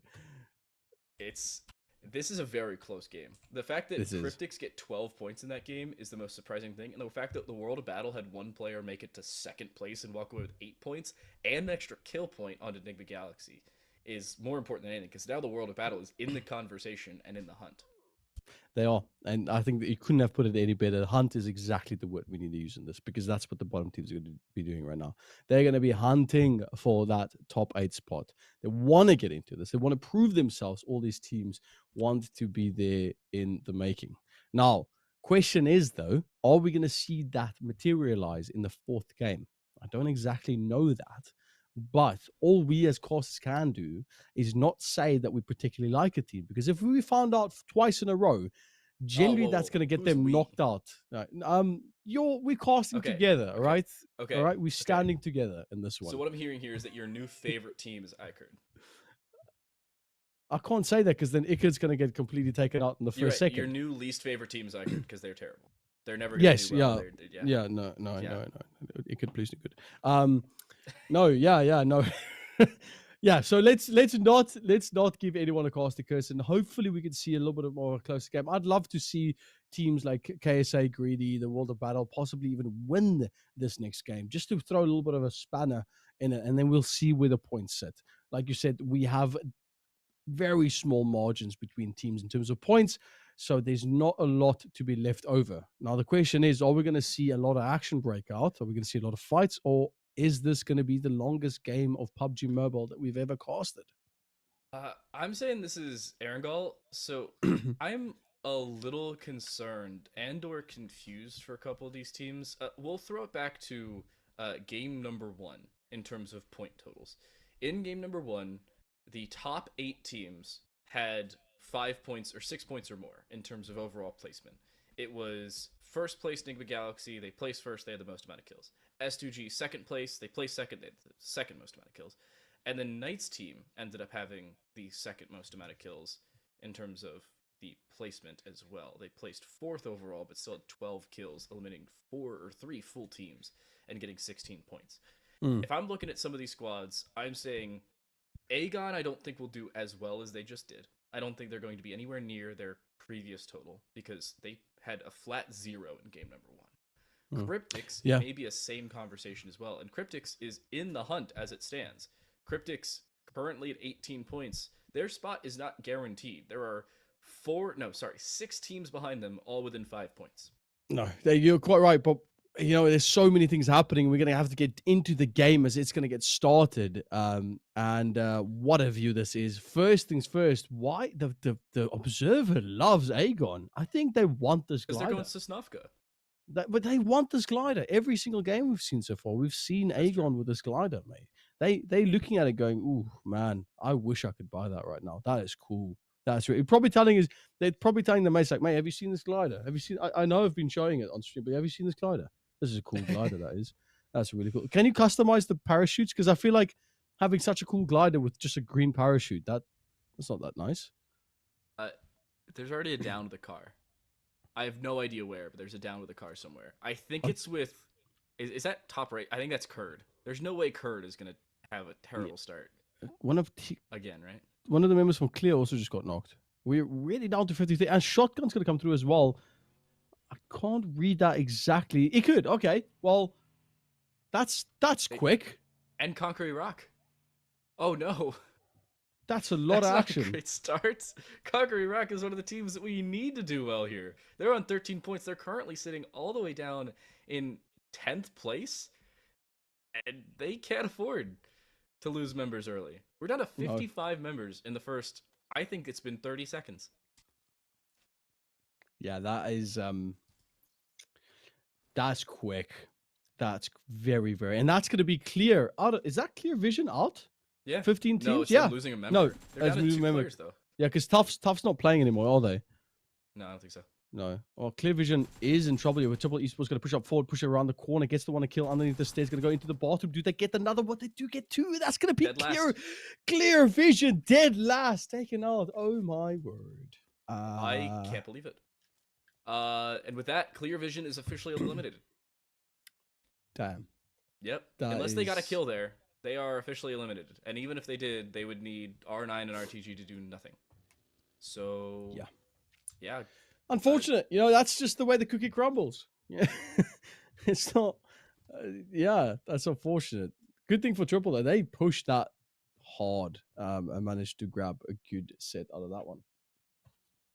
And the fact is, Clear Vision was kind of stuck from the get-go. Who goes to that building to start? Who does it when there's another team in the general vicinity? And how the heck do you get run over by a car while you're landing? That's a flurry of errors, we'll say, or misjudgments from Clear Vision, and one that's going to cost them the Invitational Qualifier. With them being, we'll say, unofficially out for the time being, just to, save my slander. My question is, what do they do from here on? They still have an open qualifier. That's coming next. They do still have the last chance qualifier, should they be there. I'm sure they'd get an invite to that if it is an invite event. But my concern is, what the heck has happened? Multiple times over, we've just seen them lose and lose and lose, even though they've been close and close and close. It's just unfortunate. It's not, man, it's really not what you want to see. And you can go on and on about it, but man, it is what it is. Cookie crumbles that way. sad. World's smallest violin. We'll move on. Focusing on the next the next teams, we do have a lot of opportunity for these teams to still prove themselves to going up forward. We still have Knights, not any elims, but they got all their players. They are good. They got all the maids that they need. Not a lot. They pretty much set up, and this game is going to get underway. Much slower though. Stage 1 of the zone. Going to start moving in. We've lost one team, but it seems that looting is just going to be on priority right now. Yeah. Clear Vision, by the way, a team that has been on the precipice of qualifying multiple events over. Just back to our last monthly qualifier, they ended up finishing 10th place. You needed to place top 5 to make it. A team who was actually even closer than them was Aegon, who was quite literally a singular point away from qualifying. If they had that extra point, they would have made it into a tiebreaker with Alpha 7, and they would have made it into the monthly qualifier, or past the monthly qualifier into the playoffs. But because they didn't, it ended up being R8, VTR, GK, and Alpha 7 as those 4 teams going to that playoffs. It was 141 Bablu who went to the grand finals from that event, by the way. Okay, nice. Yep. Oh, it's cool. All right. Well, there's yeah, man. I think the one thing about PUBG for me is these lulls. Like, there's a lot of action in the beginning, Yeah. and then we waiting patiently for any team to come across another team. You know, I feel like I need to start saying stuff like, "Oh, Knights is doing really well right now. I really want them to win," and then suddenly a team will appear out of nowhere and just warp in next to them and take them out. You know what I mean? That's the extent of impatience I have. Just start implying the Costa's curse. This is... It's not unreasonable for some of these teams to be, we'll say, upset with some of their results. I was talking about Aegon. I've been kind of cycling back into previous events just to kind of set the scene for where some of these squads are. For Aegon, by the way, last time they played an invitational qualifier, first place, far and away by 12 points, they had the lead. 49 points was their finishing total after 1 win and 2 third-place finishes and 29 kills. That was a good game for them. That was a really good game for them then, yeah. It has to be something a little bit better here in Erangel. Obviously, they have already qualified, or almost certainly have done so, but, there needs to be improvements because they're also playing for some cash. And as of right now, they'd walk away with $250 because of tiebreakers. Placement points are worth more than elimination points. So if 2 teams are on, we'll say, 22 points each, and each of them have 11 kill points, or one of them has 12 kill points and 10 elimination or 10 placement points, the other one has 11 and 11. The team with 11 and 11 would qualify because placement points mean more. So keep that in mind should tiebreakers become a factor. Yeah. Tiebreakers do become a factor. Yeah, I mean, yeah. There's a lot riding on this right now, and I really hope that these teams start coming across each other. We can actually see a little bit of the action happening. TRIPLR Esports has probably the lead in terms of elimination, sitting at 4 elims for the team. They've already lost 1, unfortunately, with Gaddafi being out. But they still, I think it's still a force to be reckoned with. They might be able to catch someone here, but it's just open field, you know. That's all it is right now. It's a sunset cruise. You got the wind in your hair, the sun behind your back. You know, you got your sunscreen on. You got your AR-15 in the back of the seat, you know, for any trouble that might come across you on the road. And it just kind of, you know, takes us on an adventure while we wait for them to come across anyone. Yeah, the math is mathing. Driving through, casual assault rifle in your back pocket. I don't see anything wrong with that. Also, the conversation of a whole lot of nothing happening, the fact that Clear Vision dies almost immediately and nobody else takes early fights is what's really surprising to me here. Also, drop coming in about as expected across where the original plane, at least the direction of the original plane went. My surprising fact is the zone has almost fully closed, and there, A, aren't all that many teams still waiting inside of it, and B, aren't all that many teams fighting. And as soon as I say that, finally we have something going on. NIGMA Galaxy and Aegon, and NIGMA Galaxy loses Lord. Not a great start for them. Aegon trying to fight for those top positions. These 2 teams are tied at 31 total points through our 4 games. I told you, all you needed to do was just say the magic words. Time to light. You just needed to say the magic words and the fight would happen. See? Exactly that. But It's not going to go any further than that, as NIGMA Galaxy just struggles to drive a car. Come on, Coops. You could do better than that. Don't hit the tree, Coops. Lord. Lord's sticking out. Did they actually have a res on that? No, Lord just got res, I think. Okay. Yeah, I saw Lord the just got red res. under We're the good. name. Okay. So they get the knock and then they don't push it. Did they? Is that a fight breaking out? Okay. I actually don't hate that. Because sometimes you'll see teams who don't need to take fights, take unnecessary fights. If you find a knock, just keep that in mind for later. You've done some damage. At least it adds to some of your damage totals, maybe some stat padding down the line. But the important part of it is that you don't put yourself out of position because you're walking in on a 3v4. Yes, you have the player advantage, but you don't have the positional advantage. You're going on cars, they're waiting inside of buildings. They have that advantage every day of the week. And you'll take a positional advantage over a player advantage most days of the week. Triple Esports just drove past online. I didn't even notice. They're both of them paralleling. One's on fight CRYPTICS. S2G. CRYPTICS and S2G. Oh And goodbye, CRYPTICS. no! I hate that. That's like, oh my gosh, that's disgusting, man. Shotgun to the face, and you're out. With CRYPTICS going down there, they're now significantly more susceptible to some of those teams below them. I said at the beginning of this, they are in that 6th place position, but of the next 6 teams, there's only 5 points between them. So they don't have that same safety net that other teams above them would. S2G is a little bit more safe, especially with those 4 kills now picked up, and Triple Esports is a similar conversation, especially with their 4 kills in this game. They have lost Bandar, but I don't think they're really going to care. There are a couple teams that are significantly more happy, and with CRYPTICS falling, S2G and Triple have basically just all but guaranteed their spot top 8 as well.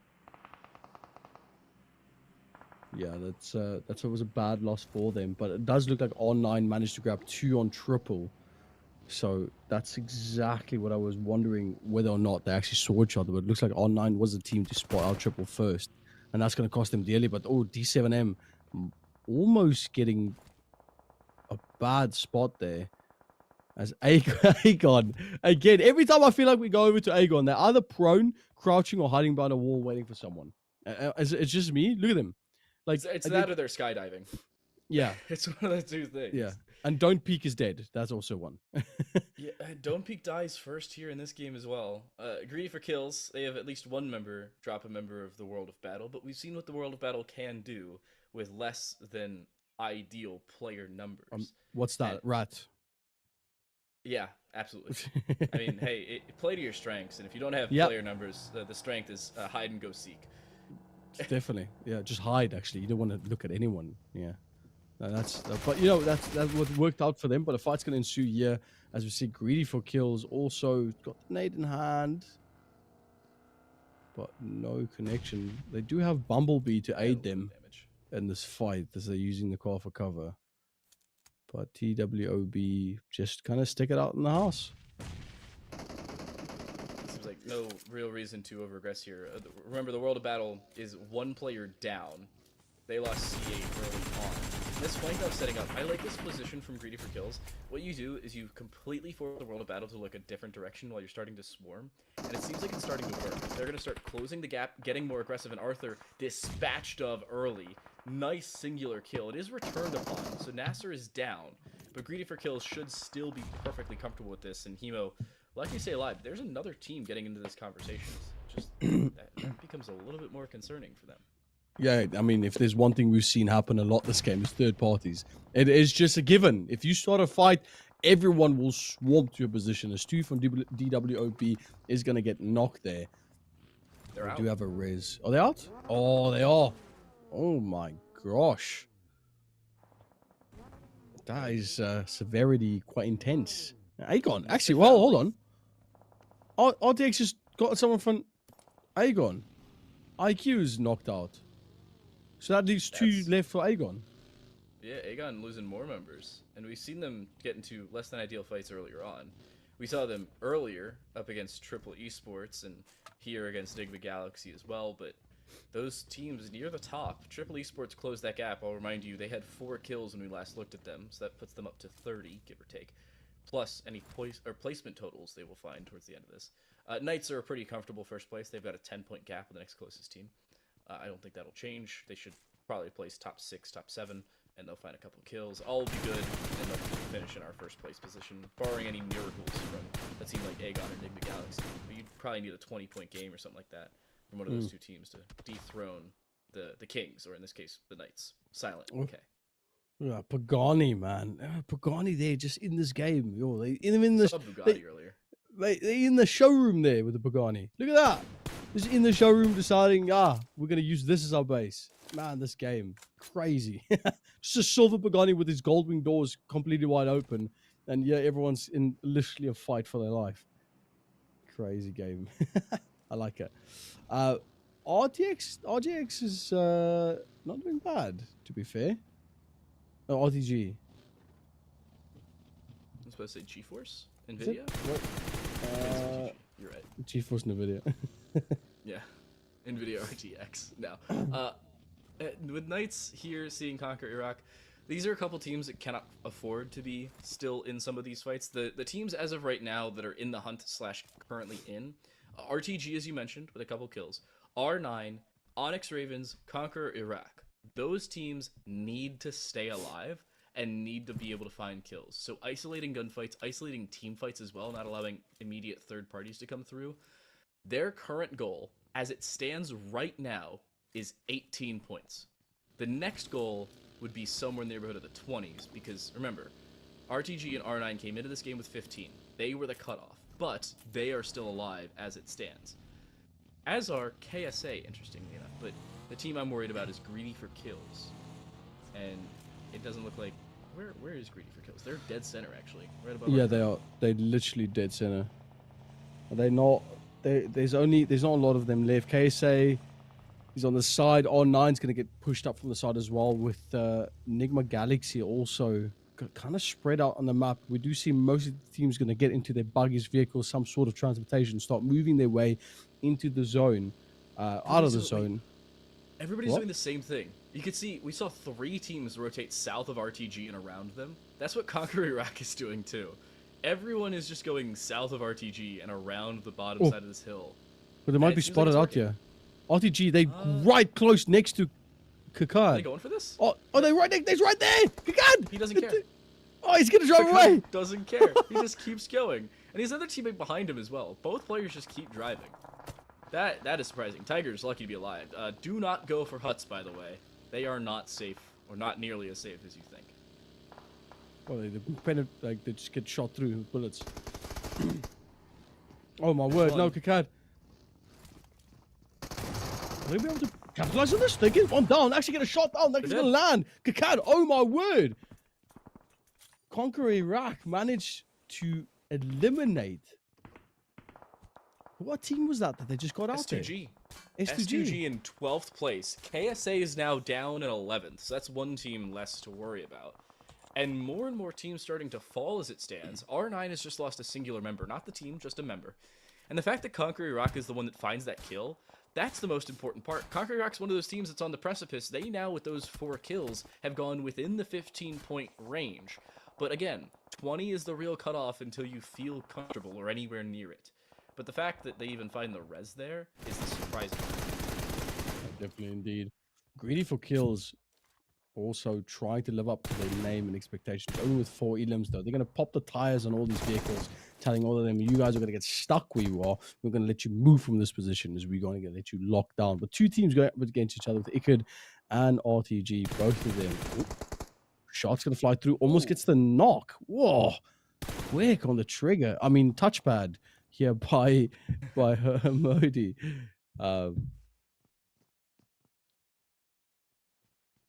This is also a weird fight. IKURD needs to be the most aggressive team that PUBG Mobile's ever seen. They need somewhere in the neighborhood of 10-15 kills plus a win if they want to have a shot at making it. Whereas Greedy for Kills needs maybe 5 or 10, or 5 to 6 or 7 plus a win or so. And they're looking at qualifying. And then on the complete other side of that, RTG's needs to be the most passive team ever. Placement points are their friend, and not taking multiple fights unnecessarily is the same conversation. Conquer Iraq now here. There's RTG. Shotguns will end up going their way, and 4 kills on the cards. That total, that cutoff is moving up ever so slightly. I mean, you just said they need to try and play passive, and that's not going to be the case. Is they actually push them down and get that kill. So RTG is going to do the opposite of the Cast the Curse and actually able to find themselves 2 eliminations with that one. And that puts him in a good spot. We might see a little bit of action here. Greedy for Kills might gonna go. Oh, this is a big fight with Knights is on the precipice of possibly being getting taken out by Greedy for Kills. But both these teams trying to go down, trying to get for the play. Nades in hands, gonna cock it for a little bit longer, trying to get that timer down and to try and go. The heal's gonna come through from Hermodi as they're still trying to get the play, but the shot from behind is gonna take him out as another team's gonna go with ONYX. Actually, the team that's gonna go for that kill managed to help the Knights out in this one. Greedy for Kills still able to raise as there's 3 down. No one knocked completely. So if they're lucky, they'll just be able to walk away from this with nothing really wrong. If the Knights are down to 2, and they have found the res on 1 at least. 1 player finding a res, they'll find a first aid as well. The Knights actually down to 3. No, this is CONQUEROR, sorry. Different team that's also in yellow. But still about as important. And Greedy for Kills, I was talking about them needing to find those kills. They're up to, I believe, 5 the last time we looked at them. Yeah, they're up at 5, and they're looking for more. Both players of the Knights hunting this down, but the problem is they took too long. It would have been a 1v1, but it's now come down to a 4v2, and that nade may very well spell the end of both players, and it does! Alush finds 2, and that's another couple kills for Greedy for Kills, who will sorely need them, and will find them just the same. What a Kobe throw that was, if I've ever seen anyone. And look at this, Alusha's going to decide, no, my fields ran out on this one, my friend. I'm going to switch over, but the shot's going to fly through from the tree line as he's trying to spot it out. Going to use it for cover. He's a bit low, though. Needs to watch out. We're going to switch away as we see that CONQUEROR Iraq is also looking for possible plays as you can see the pressure building up as these players are going to start moving extremely fast to try and to squeeze out any momentum, any possible advantage that they might have out of this game. So, the current scenario. Knights, the first place team, is gone. They didn't find nearly as many kills as they were looking for. Aegon actually just got removed as well, so that's another team on the top echelon that doesn't have the ability to increase their kill totals and therefore make things more difficult to come back from. RTG losing a member, and Greedy for Kills finding more and more downs, have only lost really 1 member in the recent history of this fight. And I said coming into this, they needed 6, 7, 8 kills, maybe 5 was the real lower side cutoff, plus a win. They're already totaling up to 8, and they're looking for another. Tosca is lucky to be alive. Yeah, he immediately jumped in the car, just putting his body away from the line of fire, helping him a bit more. And you can see Greedy for Kills just looking for the play. Unfortunately, Greedy for Kills, this is a time that you guys are deciding to pick up the pace. It's the last map, and they're just trying to squeeze out any points themselves as well. And they're playing really well as they are sitting at 8 elims right now, with CONQUEROR also sitting on 6. And still, Kakad's still playing this little bungalow. More importantly, with those 8 kills for Greedy for Kills, that puts them at a total of 16. Plus any point totals they'll have in terms of placement, they should be one of those teams to qualify. NIGMA Galaxy, another team that will exit fairly early. They'll finish in 7th place. R9, another team, will finish in 6th. And this is looking better and better because R9, I don't know what their kill totals were, but they were on low player numbers from the start. Greedy for Kills are the favorites as it stands, and a couple of the teams they need to fight are other teams in direct contention for them. Find another kill. There goes Triple Esports, and RTG is dead. They will finish in 5th. Another team that needed to perform and could only find select kills. Yeah, and this is where it gets interesting as we see 3 teams left standing with the final zone's going to coming in stage 6 of this zone with a minute and 30 on the clock till the zone starts closing in a bit more. We do see Greedy for Kills. Alusha going to use Bumblebee to get a better position on this one as they're going to try and move forward, maybe get a better position behind the trees. ONYX is still in this surprisingly as they're one of the top 3 teams in this play as it starts to close in down, but that's CONQUEROR. ONYX is the... All 3 of these teams need to qualify. Yeah. Coming into this game, ONYX Ravens were at 14, CONQUEROR Iraq at 13, and Greedy for Kills at 8. Including placement points, all 3 of these teams should now qualify. That makes ONYX Ravens a little bit more favorites. Clear Vision at risk, they're gone. R9 at risk. Road to Blur, CRYPTICS even more, but here comes the aggression, here comes the W key, or in this case, the left thumb forward, and damage done to CONQUEROR Iraq. They're no longer for this world. They're dispatched of in 3rd place. And that is going to be a big hit for them. But they've done exceptionally well. 9 elims for ONYXs. They've been doing really well as well. In the car, trying to move around the back with the zone creeping in closer. Trying to move up onto this fight. Slowly starting to pick up the pace a bit more as we see them trying to push a little bit more favoritism out of this. They're going to decide just going to go straight for the play here as they go behind the box, but didn't spot anyone behind the tree. Ravens needs to watch out. ONYX getting shot out. Oh no, Lath gets taken out. The nade in hand, trying to confidently get decide otherwise. Going to go straight to the ACOG scope. He's playing with a small, minute percentage of health here as he needs to lie down in his belly, get that res out. Nade's going to come through from Ali. 21 might be able to get that point. Is it going to be the right nade? It's not going to be what he wants. It could be possibly bad here, but the smoke's going to help out. That's going to help them out a lot. Greedy for kills, still trying to hold on. It's going to slow down a bit now more as there was a lot of action happening. This car is on its last legs. The nade landing. Oh my word. Less than half health. Still 5 medkits and a smoke in the back. No more nades left. They do have a smoke still available. Maybe a molly. Teammate gets knocked down. I love this. Ali playing behind the smoke. This is exactly what they need. Trying to hold on to this best they can. With the cover fire is going to come through from Ali as they're trying to get that race down. Playing from the tree. Still has a good amount of health still left as they're trying to peek left and right. Trying to get any sort of shot still left. But look at this. ONYX, they've got 10 elims. They've got 1 knock. That is another one. This might be it with one last person standing for greedy for kills as the nade's going to get cocked up in the right hand, tossed over the trees. It's going to land on the back end. Is it going to connect? Is it indeed? As ONYX takes the game, coming back in high fashion. What an exceptional play by this team. And Greedy for Kills, don't discount them in that conversation as well. A team that came into game number 4 with 8 total points through 3 games. They will place second. They will have minimum 10 kill points as well.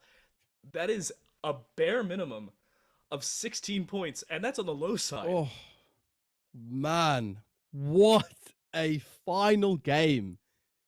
Time to light. That was just crazy tight. You being able to have that information on the back end to try and give us that excitement to show us exactly what these players were playing for. And ONYX Ravens coming out up top in this one. But for all the top 3 teams in that one, I think it was probably the closest zone that I've casted for this game so far.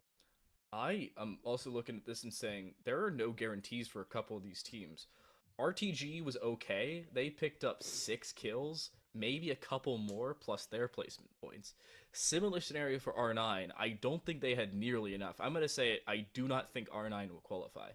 But the fact that all 3 of our final teams were a collective 9th, 10th, and 12th coming into that game, all looking for points to qualify, is the most surprising part of it as it stands.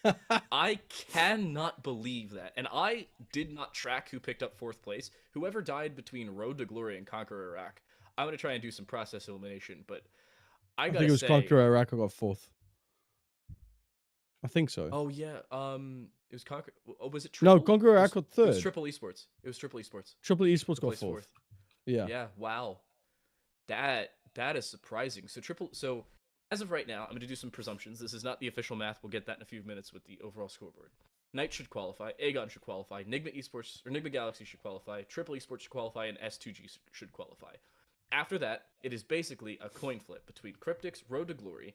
I'm going to say maybe R9 if they're lucky, but Clear Vision, ONYX Ravens, Conquer Iraq, and Greedy for Kills. All of the teams I just mentioned have a very reasonable shot at qualifying.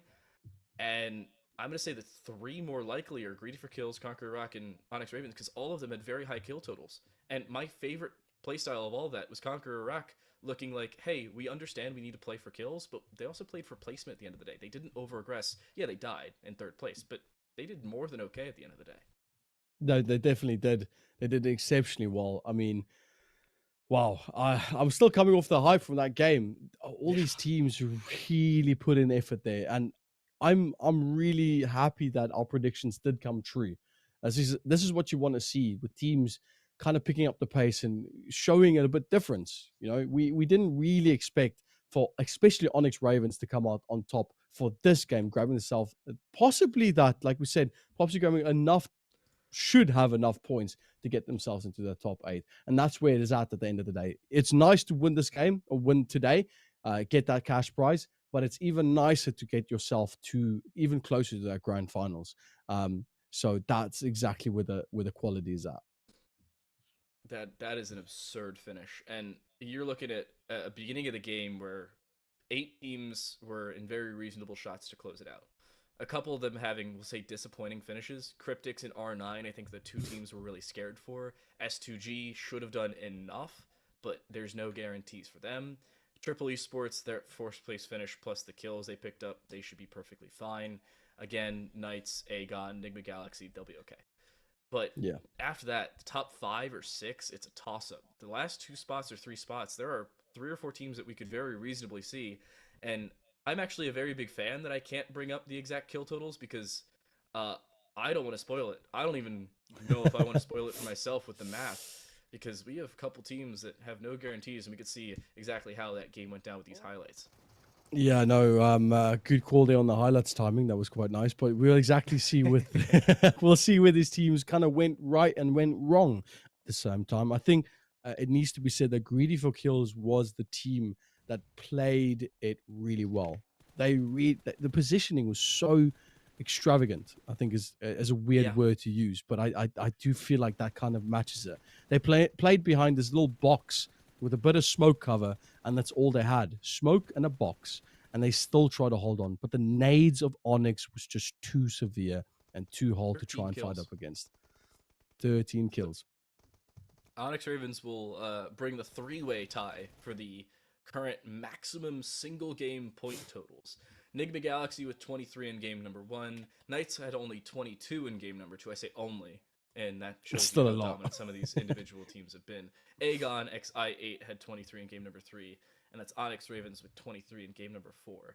That will bring their overall total to 37 points.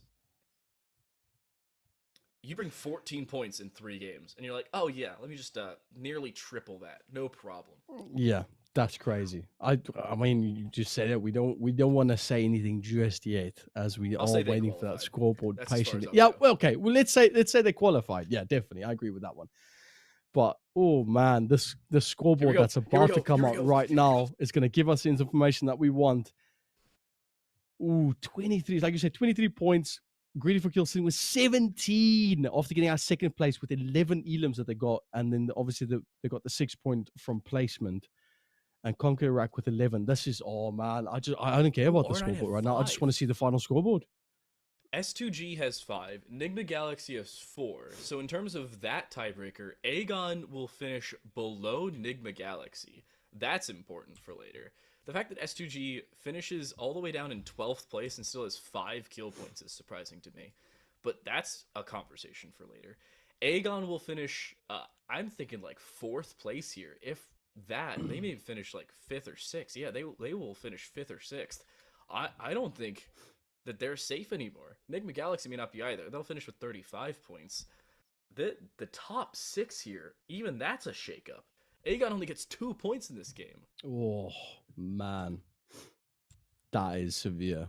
That is severe. Knights got 0. Yeah, that's the thing. And Knights didn't like go out early. They were in for half of the game apart, and they just got rushed at that one point and got taken out. Clear Vision did not that great at all. Really struggling with that. Just get 1 point on the board, and this is now.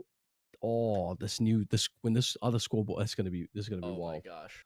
I need to see this new scoreboard. Here it is. Here's your overall scoreboard.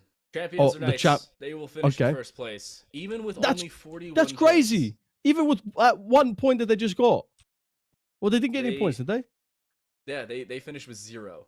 They had 16 in game 1, 22 in game number 2. In game number 3, they only finished with 3, and game 4 they finished with a flat nothing burger. Here's the overall scoreboard. Knights finish with 41, ONYX Ravens 37, Triple Esports 35, NIGMA Galaxy 35 as well, but they lose because of those point placements. That's a money game right there.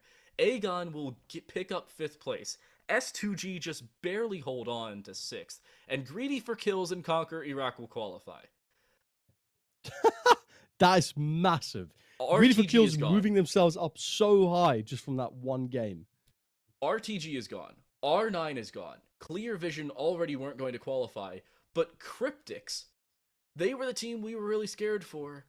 They didn't pick up enough. They will finish probably 9th place, if not a little bit lower. And Road to Glory goes into this game in 7th and will finish in 9th.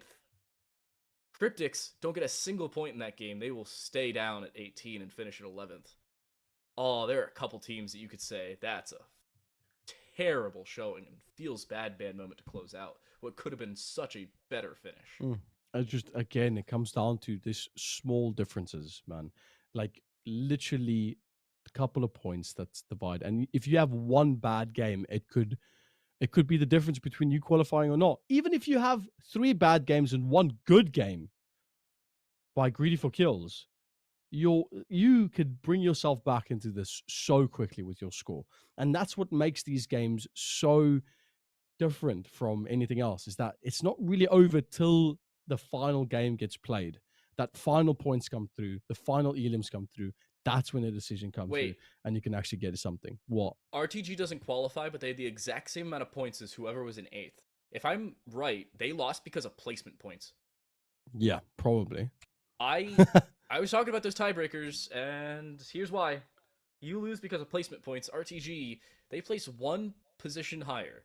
They qualify. But because they don't, they go home with the exact same amount of points, but in 9th place.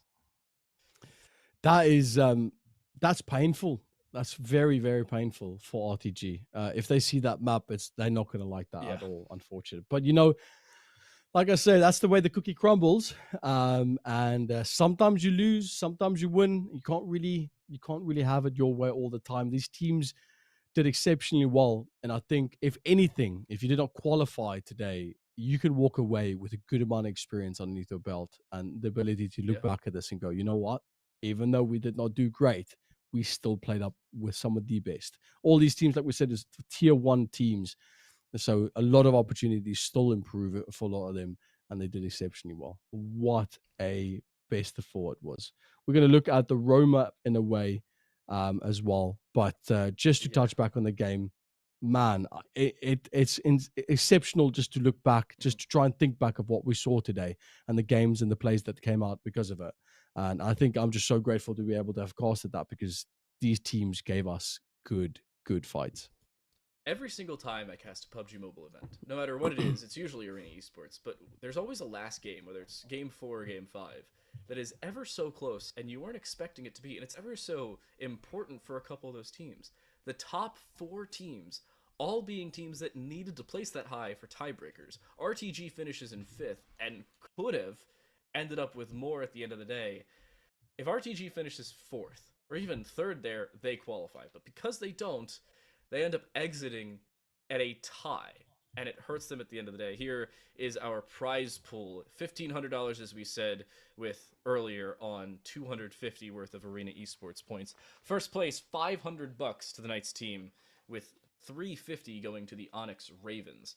And here's your roadmap. Another 8 teams sent to the monthly finals. Still the open qualifier to come, and still the monthly finals to come down the line. But there's only 2 real other open opportunities for these teams to make it. We got open qualifier in a week's time, which is not streamed. The monthly finals for those teams who have made it, which is, and the last chance qualifier in January on back-to-back days, which is streamed as well. Yeah, and then from now on, Nice is going to move straight on to the grand final. So they have segmented themselves. No? Is it They'll not? go to monthly No, finals. they'll go multipliers, sorry. And then they'll play up for the grand final. Yep. But still, they've cemented themselves a good spot with the other 8 teams to go straight to the monthly finals. And that is going to be really great. And soon we're going to start seeing some big games. 4 monthly finals, last chance, playoffs, grand finals. Man, it's around the corner right now. It's really, really around the corner. I am excited for playoffs. I gotta say, grand finals I'm really thrilled for, but playoffs, the fact that we see 2 groups there, I cannot tell you how thrilled I am. Last chance qualifier as well. We have so many teams headed there. We can only send 8 to the playoffs. We can only send 12 from the playoffs of 32 teams. And if I'm right, it will be the top 6 from each of the 2 groups of playoffs. And that is a concern. I think we're really mixing up groups as well. I gotta say, Shaky, this is probably one of the best PUBG Mobile events I've casted because, wait, I just looked up at our scoreboard again. Conqueror, Iraq, and RTG were both at 24 points. And I was talking about tiebreakers. It turns out both of them were at 12 kills and 12 placement points. It came down to who did it later. Yeah, that as well, isn't it? Wow. That as well. That is an amazing showing for an event that I cannot believe ended quite literally based off of a tiebreaker of tiebreakers. Wasn't even placement points that decided things. Shaky, before we send things away and before we close things out, any final thoughts on our 4 maps? And Erangel twice seemingly offered some of our best play in 2 very different directions as well. I mean, I'll keep it short and sweet. I think a big thank you for this team's playing today. Today, my final thoughts on everything has been exceptional. And to you, the viewers as well, thank you for all the comments and the nice words that we've seen in the comments today. I've seen just on the side of my screen. You guys have been really nice to everyone that's in chat. If you guys want to see more of this action, please give the Arena Esports a follow on YouTube, subscribe, go check out the Twitch channel if you guys want to see it in different languages. A big shout out to you guys. You guys are the reason why a lot of these brands can keep on investing in these events and help us casters as well to cast more of these. So if you guys want to catch any more of this action, please go check out Time to Light for his casting. He did exceptionally well today. I had such a good time casting with him. And as well, if you want to go check out any of my casting, I will be doing more Dodo events with Arena Esports. But other than that, Time to Light, thank you so much for today. It has been a baller of a game. It has a baller of a few games, 4 maps all summed up. A massive shout out to Arena Esports, powered by Etisalat by EN, 80 Gaming, our strategic partner, and Playtonia, our broadcast partner, allowing us to bring you all of these games. Your 8 qualified teams to our last monthly finals in order. Knights with 41 points, ONYX Ravens with 37, Triple Esports with 35, NIGMA Galaxy with 35 as well, but they lose because of tiebreakers, as we said earlier. Aegon X I8, even after a 23-point game, can only pick up 10 other points through 3 games. They finish with 33 and in 5th place. S2G, a few unfortunate finishes, puts them down in 6th at 27. Greedy for Kills, a return to form and a heroic finish.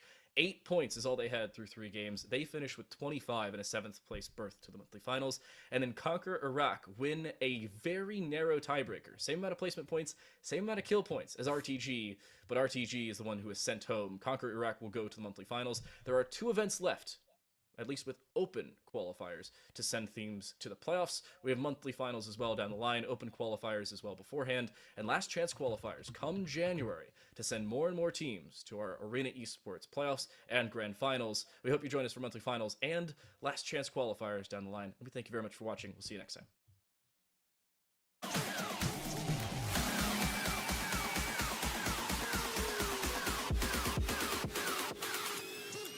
Right now, man, active. Gone with the game like a bandit. We bring the flame like a mattress. Let's mean up, but don't let's lock this active. Stand up and tell us I'm on there. Active. Active. Active. One look like massive. Talking with an every brandish. Control down who the world has stick. Wanna start the bumper clad match pit. When we step out to the place, get active. Active. Active. Active. Active.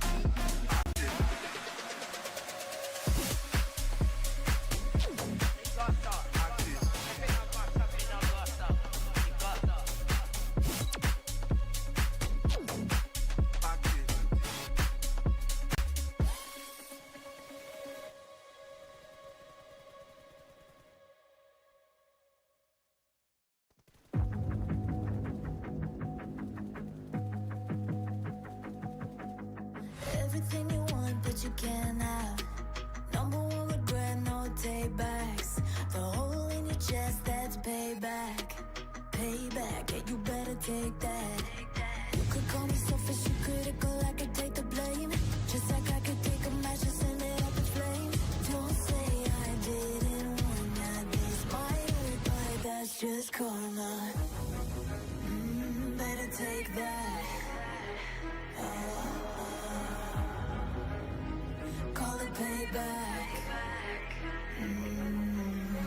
Don't say I didn't want ya. Stay mad, I know you wanna. This might hurt, but that's just karma.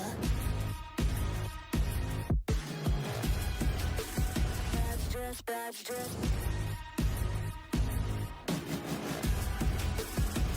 just karma. Go and play the part, play the victim. Throw a pity party with your demons. Blaming everybody and you're screaming, screaming. But I'm the one bleeding. You're the one that's selfish and critical. You could take the blame. Just like I could take a match and send it up in flames. Don't say I didn't warn you. This might hurt. That's just karma. Better take that. Call it payback. Don't say I didn't warn you. Stay mad, I know you wanna. This might hurt, but that's just karma.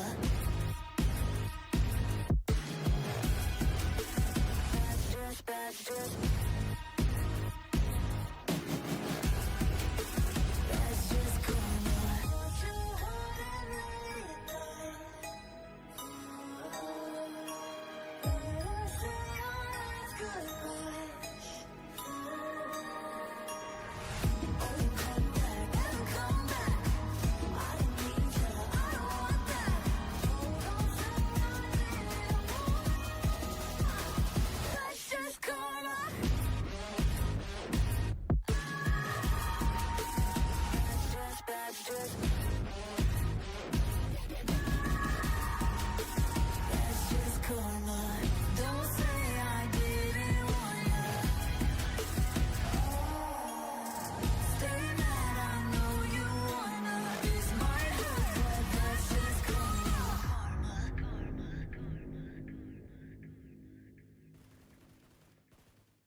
I'm craving hope in this darkness. You say I'm just a joke, just a joke. Shivers my spine so bad. Swimming in the river stinks too much. I'm trying to let go of us, but the truth is what you really don't want us.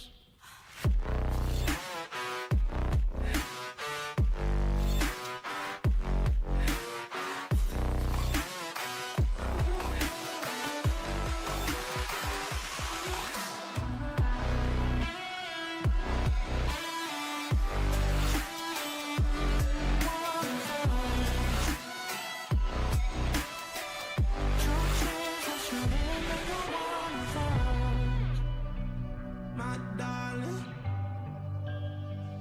in fire. My darling, rose in fire. You're a liar. You say, my darling.